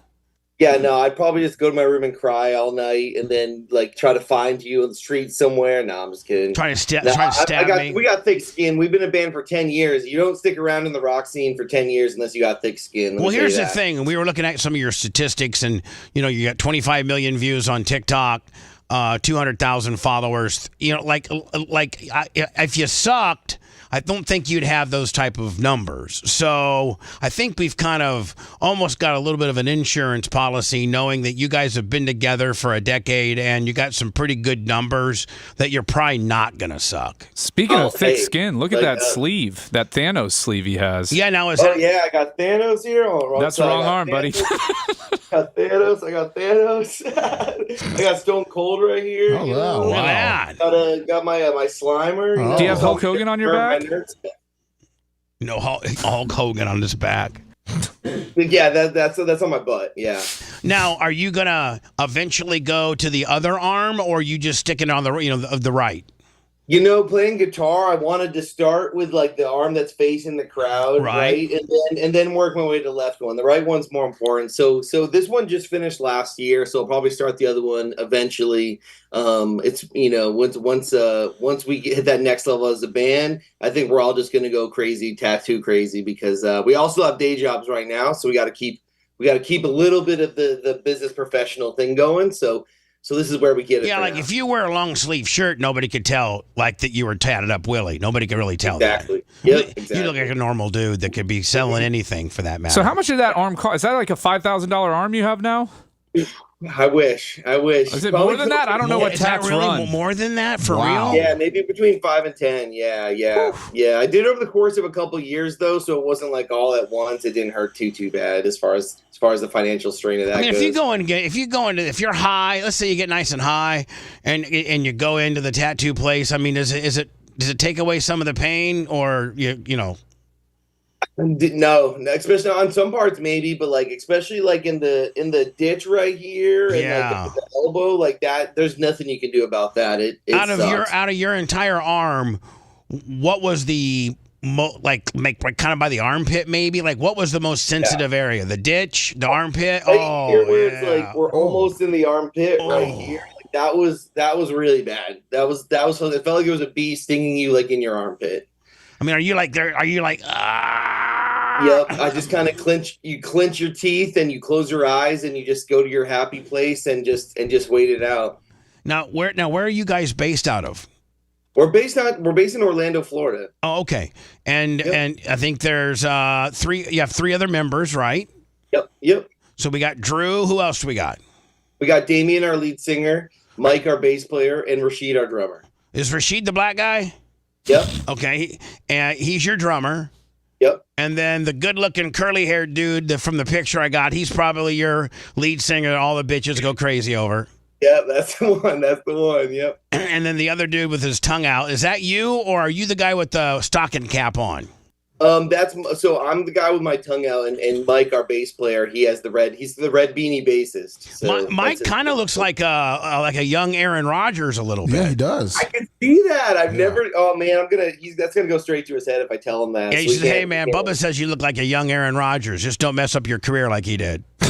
Exactly. So now, how did you guys first? Are you all based out of Orlando, and you guys are just boys, and you're friends and hanging out, and all kind of interested in music, and threw together a band? Like how did you guys become a band? It started in a magical place where all amazing relationships start, and that's the magical world of Craigslist. We met on Craigslist, like all of us. Our drummer, he's been in the band a few years, but he joined we met him like naturally. So there was real people trying to do real stuff on Craigslist, not just get laid or get a massage with a happy ending. They met at a glory hole, but it was on Craigslist. Before this massive social media boom we've had over the last 10 years, like that's a place where I know a lot of bands that formed on Craigslist. There's like a musicians classified section, and a lot of musicians looking for musicians, and that's where I originally met our singer Damien. And I took the risk. I risked my life and limb, drove across the town, and met in his parents' garage. As ironic as that is, and as cliche as it is, and we just started playing some like 90s grunge covers. We were playing Bush and some Pearl Jam and stuff like that, and we just started clicking and writing music together. And we thought at that time, like, maybe it'd be cool to play a show someday. Like, if we got to that point, and now 10 years later, we've done some pretty rad stuff and have fans over across the world. I just shipped a merch order to Norway, which is cool. And we just did our first West Coast tour this winter, which is really cool. So we got to like travel the country and play shows in places we've never thought we'd ever even go. So that's really fun. Now, what about the band name? What is there a meaning behind it, or is it like somebody's first girlfriend that like, or your favorite TV show from back in the day, or your favorite TV show from back in the day? Carrie Russell. Yeah, so we always get the TV show. We get there's an American Girl doll apparently named Felicity that people always wonder if that's where it came from. But what it is, it's when you're naming a band, I'd say that's one of the hardest things to do is you're naming a band, because you got to get like 4 or 5 grown men to all agree on something that they don't hate. Like one person doesn't hate, which is impossible if you've ever tried to do that. So it's a synonym for like nirvana, right? Like it means just happiness, pure happiness. And so we interpret it as like, hey, spend your life doing what makes you happy. And for us, that's making music. So like our singer presented it, he saw the word in a book, and none of us just hated it. We were like, hey, I can live with that. And so that's what it's been. And now 10 years later, we get to just come up with crazy stories of how we came up with it. But now, was there any names before that you guys were like, oh man, like that? You know, like was there any names brought to the band before Felicity? Felicity just happened to be one that y'all just didn't hate, but was there ones that you can remember that were just absolutely stupid? I'm sure there were some bad ones of that day when we were going through the process, but I know that we were all in some bad bands, some pretty lame band names before. I was in a metal band called Above the Blame. Our singer was in a band called Prosthetic Soul. We always give him. I like that. You like that? Yeah, I kind of do. There we go. So we always give him crap for it, but yeah, that was his band before. But we've all been in bands where we look back and we're like, man, that name was kind of lame. But also, the first time I heard the band name Godsmack, I was like, that's kind of a lame name. But now I'm like, that's one of the coolest names ever. I think. And what a great group too, man! I love their sound. Oh, me too. One of my favorites. So it's like your band name becomes what you become, and people don't even remember where it came from. Like Bare Naked Ladies is a kind of random band name, but like now you don't think that's weird. But I remember at the time that was a pretty weird band name. So they had a huge hit too. Doesn't matter how stupid your name is. Once you have that hit. People don't like, what was it? What was that Pumped Up Kicks? What was Foster that? the People. Foster the People. Yeah, that's the stupidest name ever. But, and I think they really, Seth, didn't they only have one hit?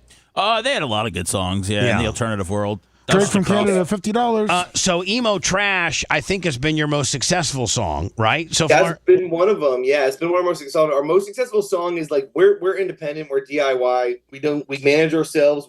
We've had labels and managers in the past, but we kind of got to the point where it's like we're comfortable, like we want to do it ourselves unless it's like a relationship that makes an absolute no-brainer for us to work with this group of people or what it might be. So in today's world, you can almost do like back in the day, you had to have a label because you had to have radio play, and if you didn't have radio play, you couldn't tour because nobody knew who you were, and you had no distribution, so you had to sign a deal with the devil to get distribution.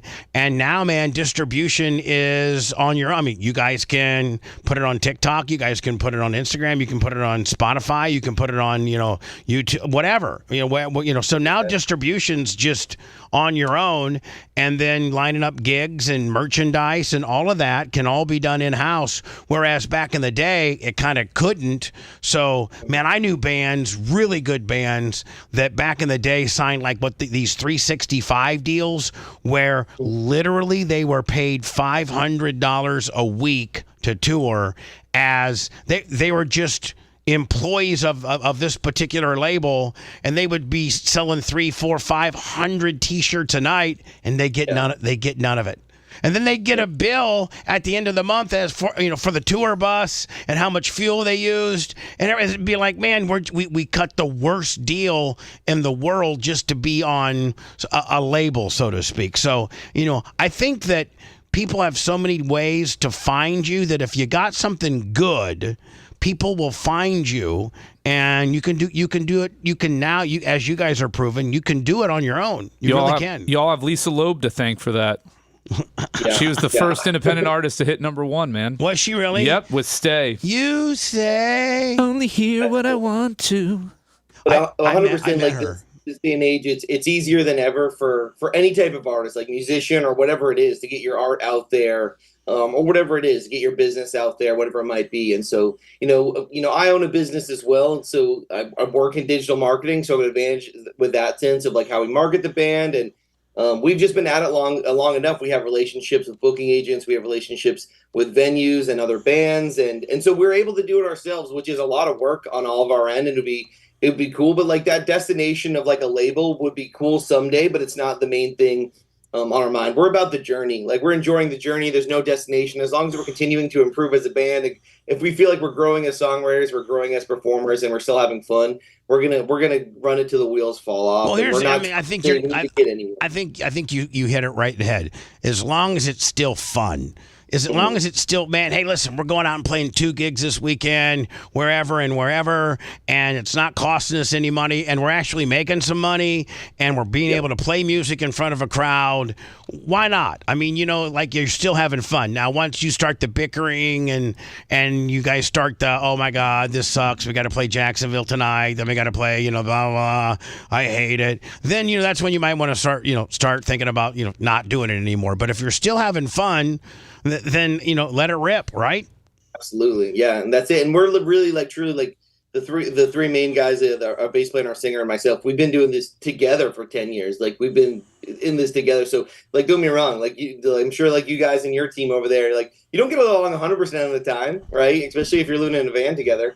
But at the end of the day, the brotherhood at the end of the day is the most important thing, and we've learned how to kind of operate around each other. We always go back to if you ever watched the Metallica documentary where they do a therapist in the studio with them. It's as long as we don't get to that level where we need a therapist on staff with us as a band, we can work out our squabbles or whatever they might. Man, I'd be Metallica in a minute. Those bitches are flying around on 747s, and I mean. You have the ego of Metallica. Hey, what's the best groupie story you guys got? Come on, you gotta have a groupie story. You're a decade in. I mean, look at you. You're all tatted up. You're a good-looking dude. You're young. Man, I wish we had something cool. I'm sure our singer probably has some stuff that he hasn't told us behind the scenes. I don't know. It's been a long time, and at the end of the day, it's rock music. So the most attractive women, I think, are flocking to country music these days. But we have some awesome fans, man, you got some hardcore, kick-ass, good-looking rock bitches that show up at your show. You know that. 100%, absolutely. But I don't really have too many crazy stories like that. We've had a lot of run-ins of people trying to get us off the rails and take us home, and almost been kidnapped by some middle-aged women on the road trying really hard to get us to go hang out with them. Some old cougs. Get you some old cougars. Exactly. But we've been pretty good about keeping our noses clean, literally and figuratively, over the years, which is probably why we've lasted this long. Have you had any bigger bands, established bands that may have been playing in some bigger venues that have heard your stuff, seen your stuff, and maybe offered you to open up for them or anything like that? Yeah, absolutely. Just last year, we got to go to LA and play the Troubadour, which is one of the coolest venues and the most famous venues in the country. And we opened for a band called The Used. The Used are great. Their album release. Yeah, it was their album release. The Bird and the Worm is one of my favorite songs ever. What's your song? The Bird and the Worm. Yeah, that song's great. So that was really cool. And then we've gotten to do lots of these, we've done other opening opportunities, but we've gotten to do Bands Warped Tour and played with all the bands there. We've gotten to do these big rock festivals like Welcome to Rockville. We've gotten to do one of those, and Papa Roach was there and Seether was there, and I'm just side stage taking it all in, watching all the bands with the artist band, right? And it's I'm an equal. I'm being treated like an equal. I'm not just the local band. You play the set and they kick you back into the crowd. It was awesome. Who's been the coolest big name band to you guys? Tried to help you out, or just were cool in general? I'd say the coolest interaction we've had with the band would be Story of the Year. They were some of the coolest guys, down to earth guys, and they really helped us out. We actually got to do a song with the singer Dan. He featured on one of our songs, and that was just out of pure. Met him. We were doing this rock cruise, this Vans Warped Tour rock cruise. We were playing on a cruise ship, and they were playing too. And we just met him, around the ship, and told him we were big fans. And we ended up collaborating on that cruise and playing a set together. And then later we got to do a song with him. I'd say him, the Story of the Year, and then Papa Roach, by far one of the coolest down to earth. Oh, they're great guys. They're great. We've had them in studio a few times. They're great guys. They're just a group of dudes, and you can tell. I remember watching them before they went on stage, and they did this huddle up where they're just hyping each other up, and they're truly a family. And they were on show probably 100 out of 150 in a row that they were playing, and it still seemed like it was their first show they'd ever played. They were that excited to go out that night. And it's not a job to them. You can tell. They would do this even if they weren't getting paid. They would still be doing it, and that's what I love. I love to see in a band that's we really look up to a band like that if they have that type of mentality after 30 years of them doing it. So. Being from Orlando, are you guys friends with like Creed or some other Orlando-based, bands? I don't know how many big bands. Backstreet Boys. Backstreet Boys. Matchbox 20. Matchbox 20's over there. Yeah, I've never met any of them. Obviously, I'm massive. If you grew up around Florida, you're into rock music. Creed is your religion. Right? Yeah. And I think what was that song? God dang it! Well, they welcome everybody with arms wide open, and that's what I like about Creed so much. Oh boy, what was that song? I forget that one. It was it was from Orlando. They had that one hit. I can't remember. LFO? LFO? No. All the boy bands are like from the water. Seven Mary 3. Seven Mary 3. Yeah. Seven Mary 3. They're awesome. I've seen them live. I've never met them, but as far as Orlando goes, we have an amazing scene here of like smaller up and coming bands or bands that are starting to break, which maybe like mainstream radio you haven't heard of them, but because of TikTok and their sign director, if you didn't have mainstream radio back in the day, it was the death of your band. Today, you don't need it. You don't. You can make money and get distribution different ways than mainstream radio. Mainstream radio is so bought and paid for. It's still label based. It's still shady, if you will. Yeah. And when Clear Channel kind of took over, it became very like templatized in every market. It's very like hard for these radio stations to really invest into the local music scene of up and coming artists. They can't even play their music if they wanted to. You can't even get a local PD now that says, hey, listen, I know I got this national playlist, but I got a good feeling about these two, so I'm going to go ahead and add these two new bands, local bands, give them a couple spins, maybe at night, but at least get them some spin. As a PD now for iHeart and stuff, you can't do that. They'll fire you for that. Exactly. So really, we have to get scrappy. We have to rely on TikTok and Spotify, and Spotify helps bands out with like Spotify playlists.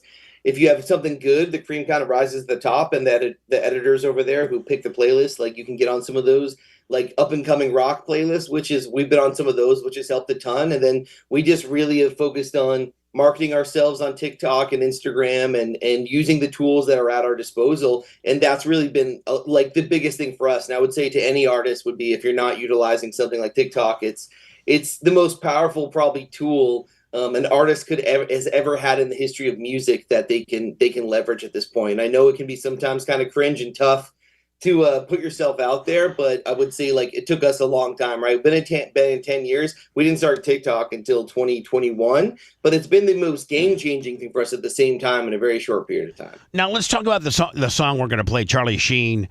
Is it, first of all, I mean, obviously probably the cheesiest question is it about Charlie Sheen? It is in a way about Charlie Sheen, not directly. It's more like living your life like you're Charlie Sheen, right? Like self-destructive tendencies, going through that phase in your life where you look back and you're like, man, I was a real piece of trash that year, right? Because of how I was treating people, how I was treating myself, and kind of reflecting on that. So it's like kind of like, everyone remembers the epic period, that 1 year period of Charlie Sheen that everyone knows, the Tiger Blood era and whatnot. It's kind of just like more relating to that, like living your life like you're Charlie Sheen. I think Charlie has AIDS now, does he not? Not full blown, right? No, I think he has the Magic Johnson AIDS. Just HIV. He's British, so he'll be fine. No, he got it cured with like some scorpions in Puerto Rico or something. Yeah, I think he did. But you know what? You got to give him some credit because he went right on national, like with Matt Lauer or whatever, and just said, I got AIDS. I mean, like you really got to give it. He owned it and I guess beat it. Did he not? Yeah, he had HIV. It looks like so. AIDS is just the full blown version of HIV. It's when the cell. It's a T cell count thing. It's complicated. We know. Boy. So have you guys gotten this to Charlie? I mean, is it any way to get this thing to him? So we were trying to think of how we could do it, and we're scrappy dudes. We made a TikTok where we just cold called his agent. We just Googled who his agent was, and we found the name and the number, and we cold called it, and we got through.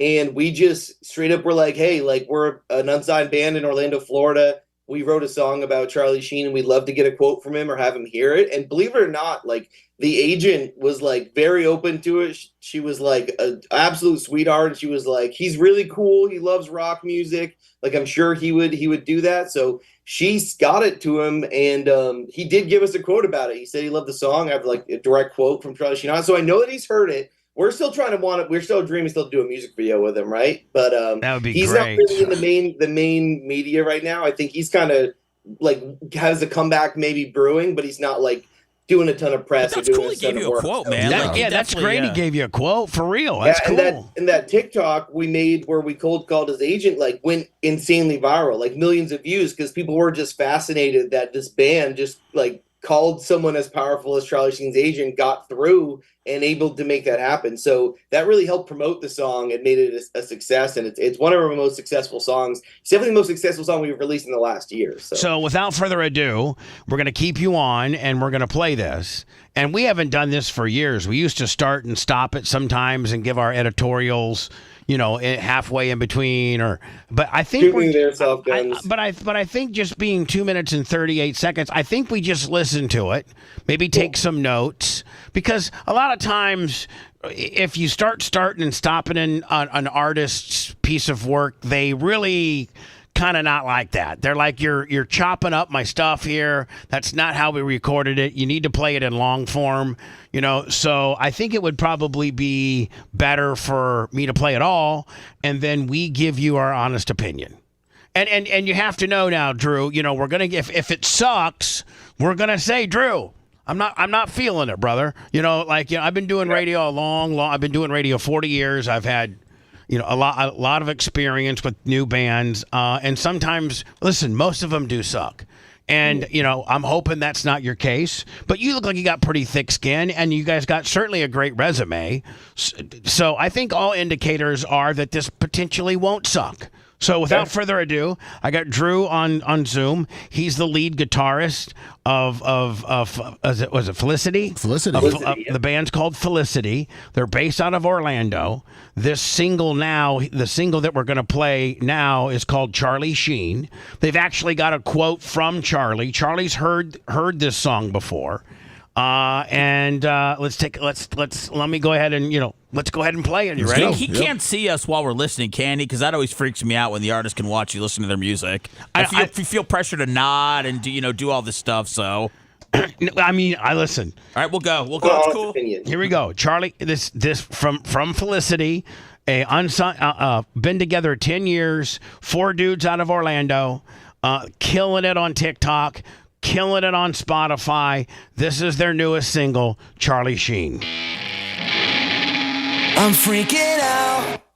Voices inside of my head are getting loud. I drag myself out of bed so I can pull a pin out till it blows up in my face. Bite my tongue off, cause no one wants to hear me say that I'm so sorry if I ruined your party.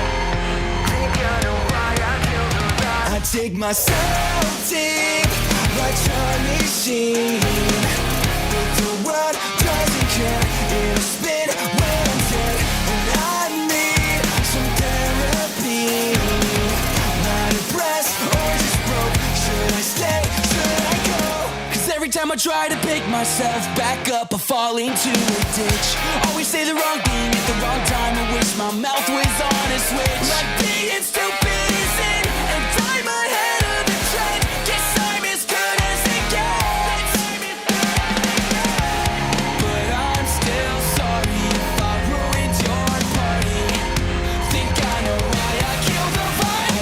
Myself deep like Charlie Sheen, but the world doesn't care. It'll spin when I'm dead, and I need some therapy. Not impressed or just broke. Should I stay? Should I go? I'm so sorry if I ruined your party. Think I know why I can't provide. I swear this time I'll smile for your selfie when it feels like I'm dying, while there's still light behind my eyes.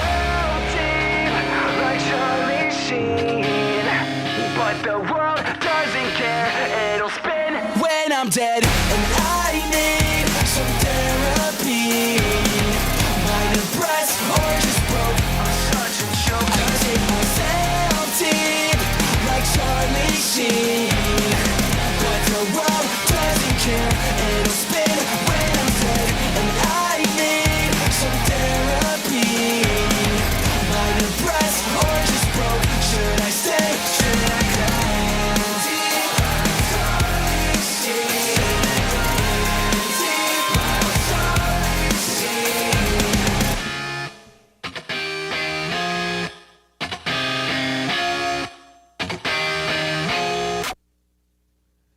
Whoa. Wow. Nice. Wow. My notes just preliminarily, well mixed, well produced. Where did you do all your production?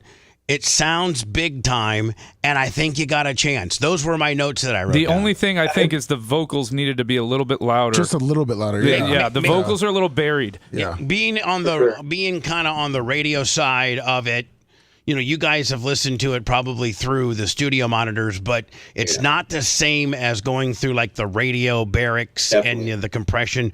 Maybe if we were to make one suggestion, maybe the vocals just a tad hotter, but God, it's kind of had a Breaking Benjamin feel about it, did it not? No, that's a little heavier.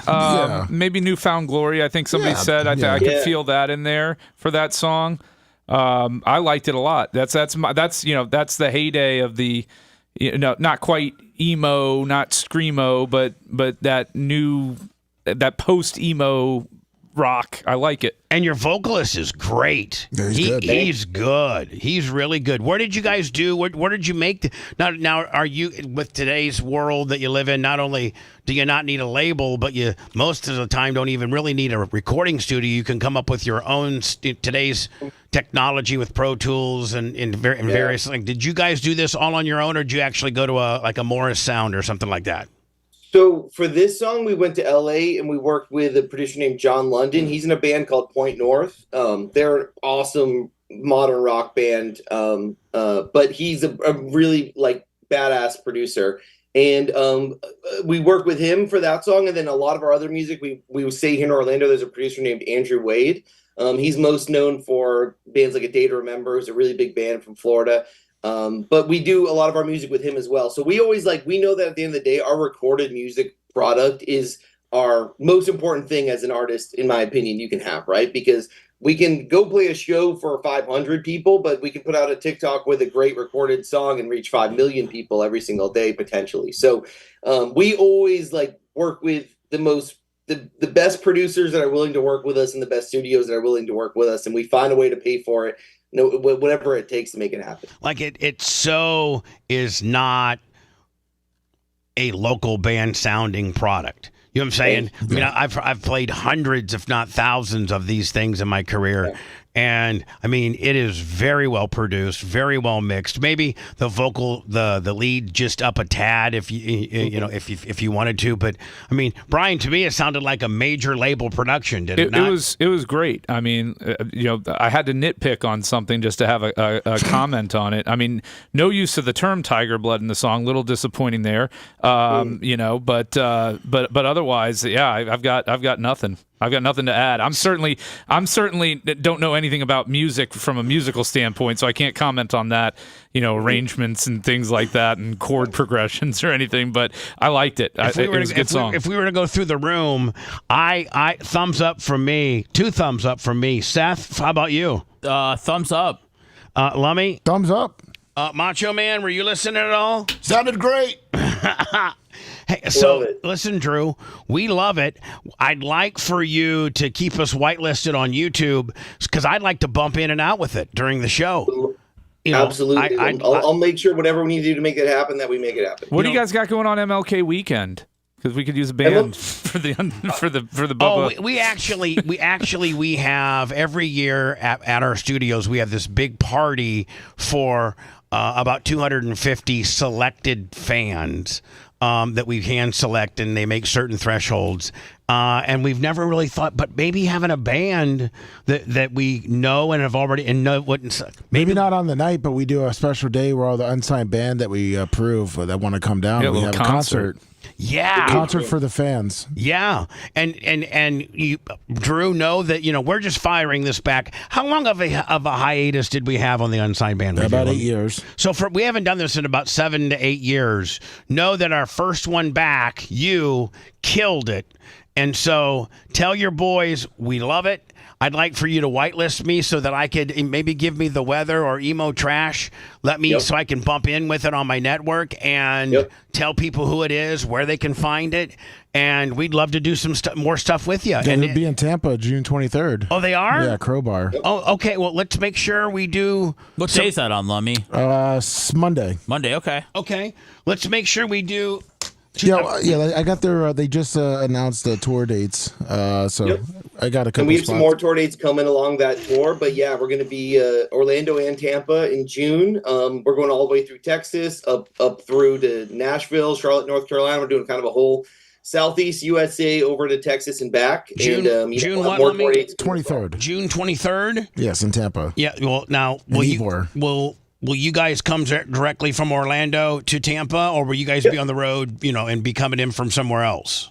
We'll come straight. We're going to be in Orlando the night before, and then we have a couple days off after Tampa. We have to get it to Houston eventually, but we'll be here that whole weekend. Yeah, definitely. Let's do a Zoom, on that morning to promote, or maybe the week before to promote your gig at Crowbar. But give me more stuff. I'd love to play it. Congratulations, you guys are good. You guys are really good, and we appreciate you guys. Give us a chance to play your stuff. And we were ready to say that you sucked. It's fun. It's actually funnier for us, and and for the fans to get somebody on there and say, "Hey, dude, you really suck." But that ain't the case here, my friend. Hey, listen, I get it. Like, I watch American Idol to watch the people that suck, not the people that are good. Right. That's the most fun part of it. Right, but I can't say that, my friend. You killed it.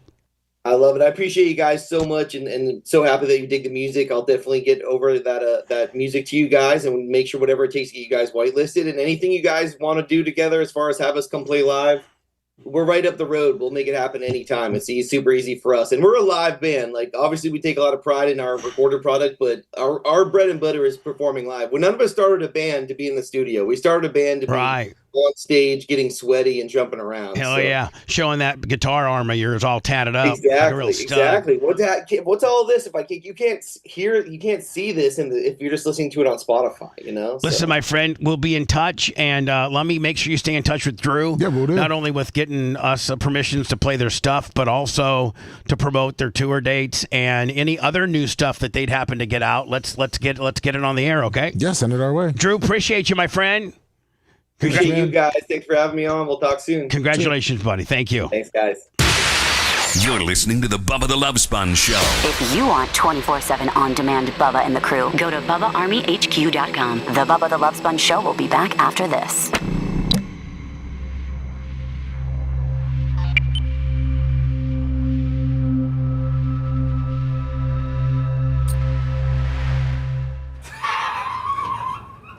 What did he say? I thought it was pretty damn good. No, it was. It was just pop punk. Breaking Benjamin's angry. Heavy rock. Yeah. I'm just telling you, it was good. I know. Listen, maybe I was wrong. No, I'm not. It was good. I'm just saying, Breaking Benjamin, Diarrhea Jane. It's so cold, Yeah. Oh no, that's Crossfade. Diarrhea Jane, yeah. Okay, am I gonna have to turn my fucking speakers down with these two queers fucking singing? Some 41. Some 41, yeah. A little heavier, So am I still waiting for this girl to stop hating? Can't find a good reason, can't find hope to believe it.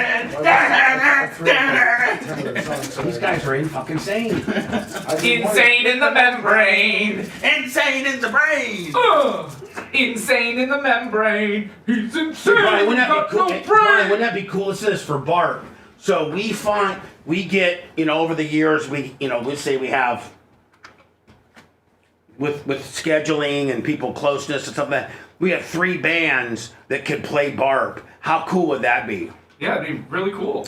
We could get like a little local place and even like set it up for everyone to go to. Fuck that. Play it right in the park. No, right outside on a stage. Oh, during the weekday? But if you had... I'm talking about on Saturday night. But let's say you had a listener on Saturday night that's got a bar, like a bar and grill space that can host it. That would be during kind the of week for them to do things, we don't do Tates now, so they do a concert plus food. Yeah. Thursday night? On Thursday night. Because you got the band playing, people are going to want to watch it. We got so much stuff going on.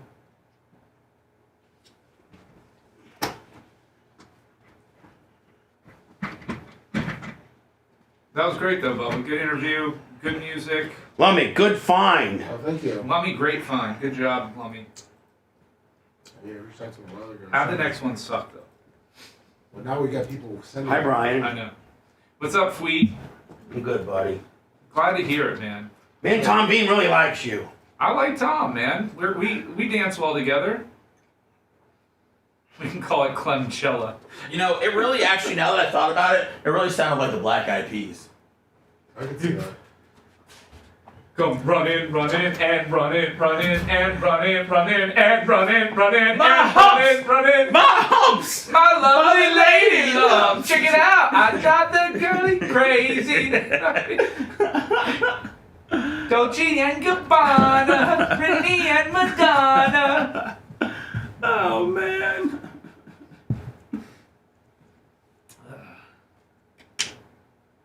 F-F-A. Man, Adam, you've been thinking about me for 3 hours on my dick that whole time, man. You must be tired. I'm going first class up in the sky. Guys. G-L-A-N. O-R-O-U-S. All right, Bobby Joe Day. You used the joke twice now, buddy. Wasn't funny the first time. It was funny the second time, though. Good job. Yeah, sick, yeah. Yeah. It was different emojis this time. He just gave himself a triple pop laughy face last time. Now he used some different ones. What up, Pappy? Except before he came in. What's up, Thomas Bubba? If over the year, Bubba Nash. If over the year we could get a handful of these dudes, and 2 or 3 of which could travel and play, it'd be cool to have them come play for Bart. Yeah, we could really make it an all-day event, like fucking Lollapalooza. I was getting a little Captain and Tennille with them too. Are they from Gilligan's Island? You don't know Captain and Tennille? I do. Muskrat Love. Muskrat Love. Well, what was their good one? Brian, man, you go way too deep on music. Muskrat Love was their biggest hit. No. Love will keep us together. Love will keep us together. How about me hitting that one, huh? You're right, Quackenbush. It's a fun vibe. I got it. You got to give me some credit. I had it. It's a fun vibe. It goes, do that to me one more time. Love will keep us together. You and me forever. Will you stop singing? I can't take this. I'm leaving today. See you guys Tie tomorrow. a yellow ribbon around the old oak tree. Who was that? Tony Orlando and Dawn. Tony Orlando and Dawn. Yep. Think of me, babe, wherever some sweet talking girl comes.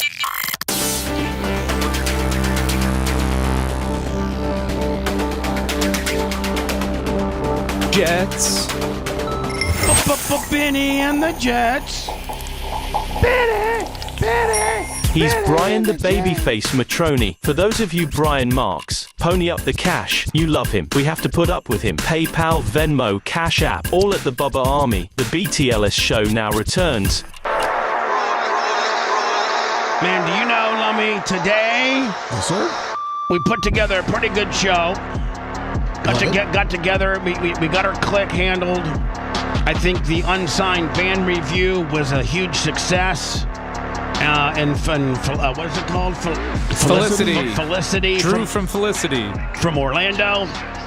But did you know I did not get $1 on PayPal? On PayPal. We were getting on the Bubba Army tips. And John Costico with another $100 on Bubba Army tips. And, don't forget Tim Malloy with $300. We need you all to make a big push, a big blitz on our PayPal account and get as much money as you can in before the end of the show. No pun intended. No, of course not. Lummy, who was the 300, Willie? Tim Malloy. Thank you, Tim Malloy. Blizzard always does well, too. So Also, don't forget to go to Bubba Army Store, Bubba Army Merch, Bubba Army Shop, and get those Fat Man Dunk 3s while you can. Greg from Canada, $50. Thank you so much. You only got 20 days to get she and Merch Crick fix the sizing on there, Lummy. Oh, so good. So get in there and get that. There are, I think, 40 bottles left of Alpha Volume 25. And let me, great find on the unsigned band review. And you're saying you already got 3 in the hole? Yes, working on 2 in the hole. Well, I got 3 in the hole. We're just working on what days they would be able to come in on that Thursday or go on Zoom. And Seth and I will be bringing you an all-new Blizzard, subscriber only. You can see the video on YouTube. Of course, we put it out as a podcast later on. I think it's been weeks since we did one. Well, it's because we were out, and then you had the doctor's appointment. Yeah. PayPal, Venmo, Cash App at the Bubba Army if you want to slide in it real quick. And if you're hurt in a car accident, 844-ASK-GINO, or you need a divorce, call me. I'll help you. Either way. What do you know, ambulance chaser? You don't know anything about the economy. Oh, he knows everything about it. Jesus. He really does. Yeah. Sorry, he just knows I'm reading chat. I didn't realize all these PhDs were in here. They are, baby. Bubba Army. FJ Bar says, I'll watch the Blizzard live today. Paul Krugman's a big listener. A lot of people are looking forward to the Blizzard here momentarily. You should be. It's freaking flipping phenomenal. Yeah, I mean, if you thought... I'm over here just refreshing my PayPal thinking somebody's going to sneak up in there and then I'm going to hit the goodbye button. But we're not going off the air until somebody pays us. I mean, I thought Bubba Army Tips did great today. They did, but PayPal didn't do $1, and I just feel Does it matter the source of the money? No, it doesn't. But, when I don't do PayPal's is my baby. Lummy takes care of Cash App, Venmo, and Bubba so when it doesn't come in PayPal, you feel slighted. Yeah, see, I'm the one... I'm the one that monitors PayPal. Lummy monitors everything else. Super Chat. Hasn't always been that way. Wow. This guy, man. I'm just going to go ahead and let me go. I'm just going to go home. No. You're going home? Lummy? Wow. Lummy, Yes. we just... Take me home tonight. John Kostika coming through? John Kostika threw a $50 bill up there so I wouldn't... Home. Can we go home? Home is wherever I'm with you. Edward Sharp and the Magnetic Zeros, baby. Thank you, Johnny K. We will see you tomorrow. The Blizzard is live next. Don't send us PayPal. Thanks for letting me finish. You've been listening to the Bubba the Love Sponge Show, starring me, Bubba the Love Sponge, co-host and show historian, Lummit. It's Seth, co-host and president of podcasting. It's Brian Matroni, king of counter programming. You're wiring up. It's Mini Macho. The BRN agent, Thomas Buttoned Up B. Co-host, Dr. Dan Diaco, Esquire of Council. Co-host, J. Diaco, Esquire, the Spitting Cobra of Council. Now, time for the legal disclaimer. Exactly. The Bubba the Love Sponge Show is intended solely for the enjoyment of our listening audience. Any rebroadcast, retransmission, or other use of this show without express written consent of the Bubba Radio Network is prohibited. We must dissuade him of this delusion. Until next time, always remember... I'll repeat hello.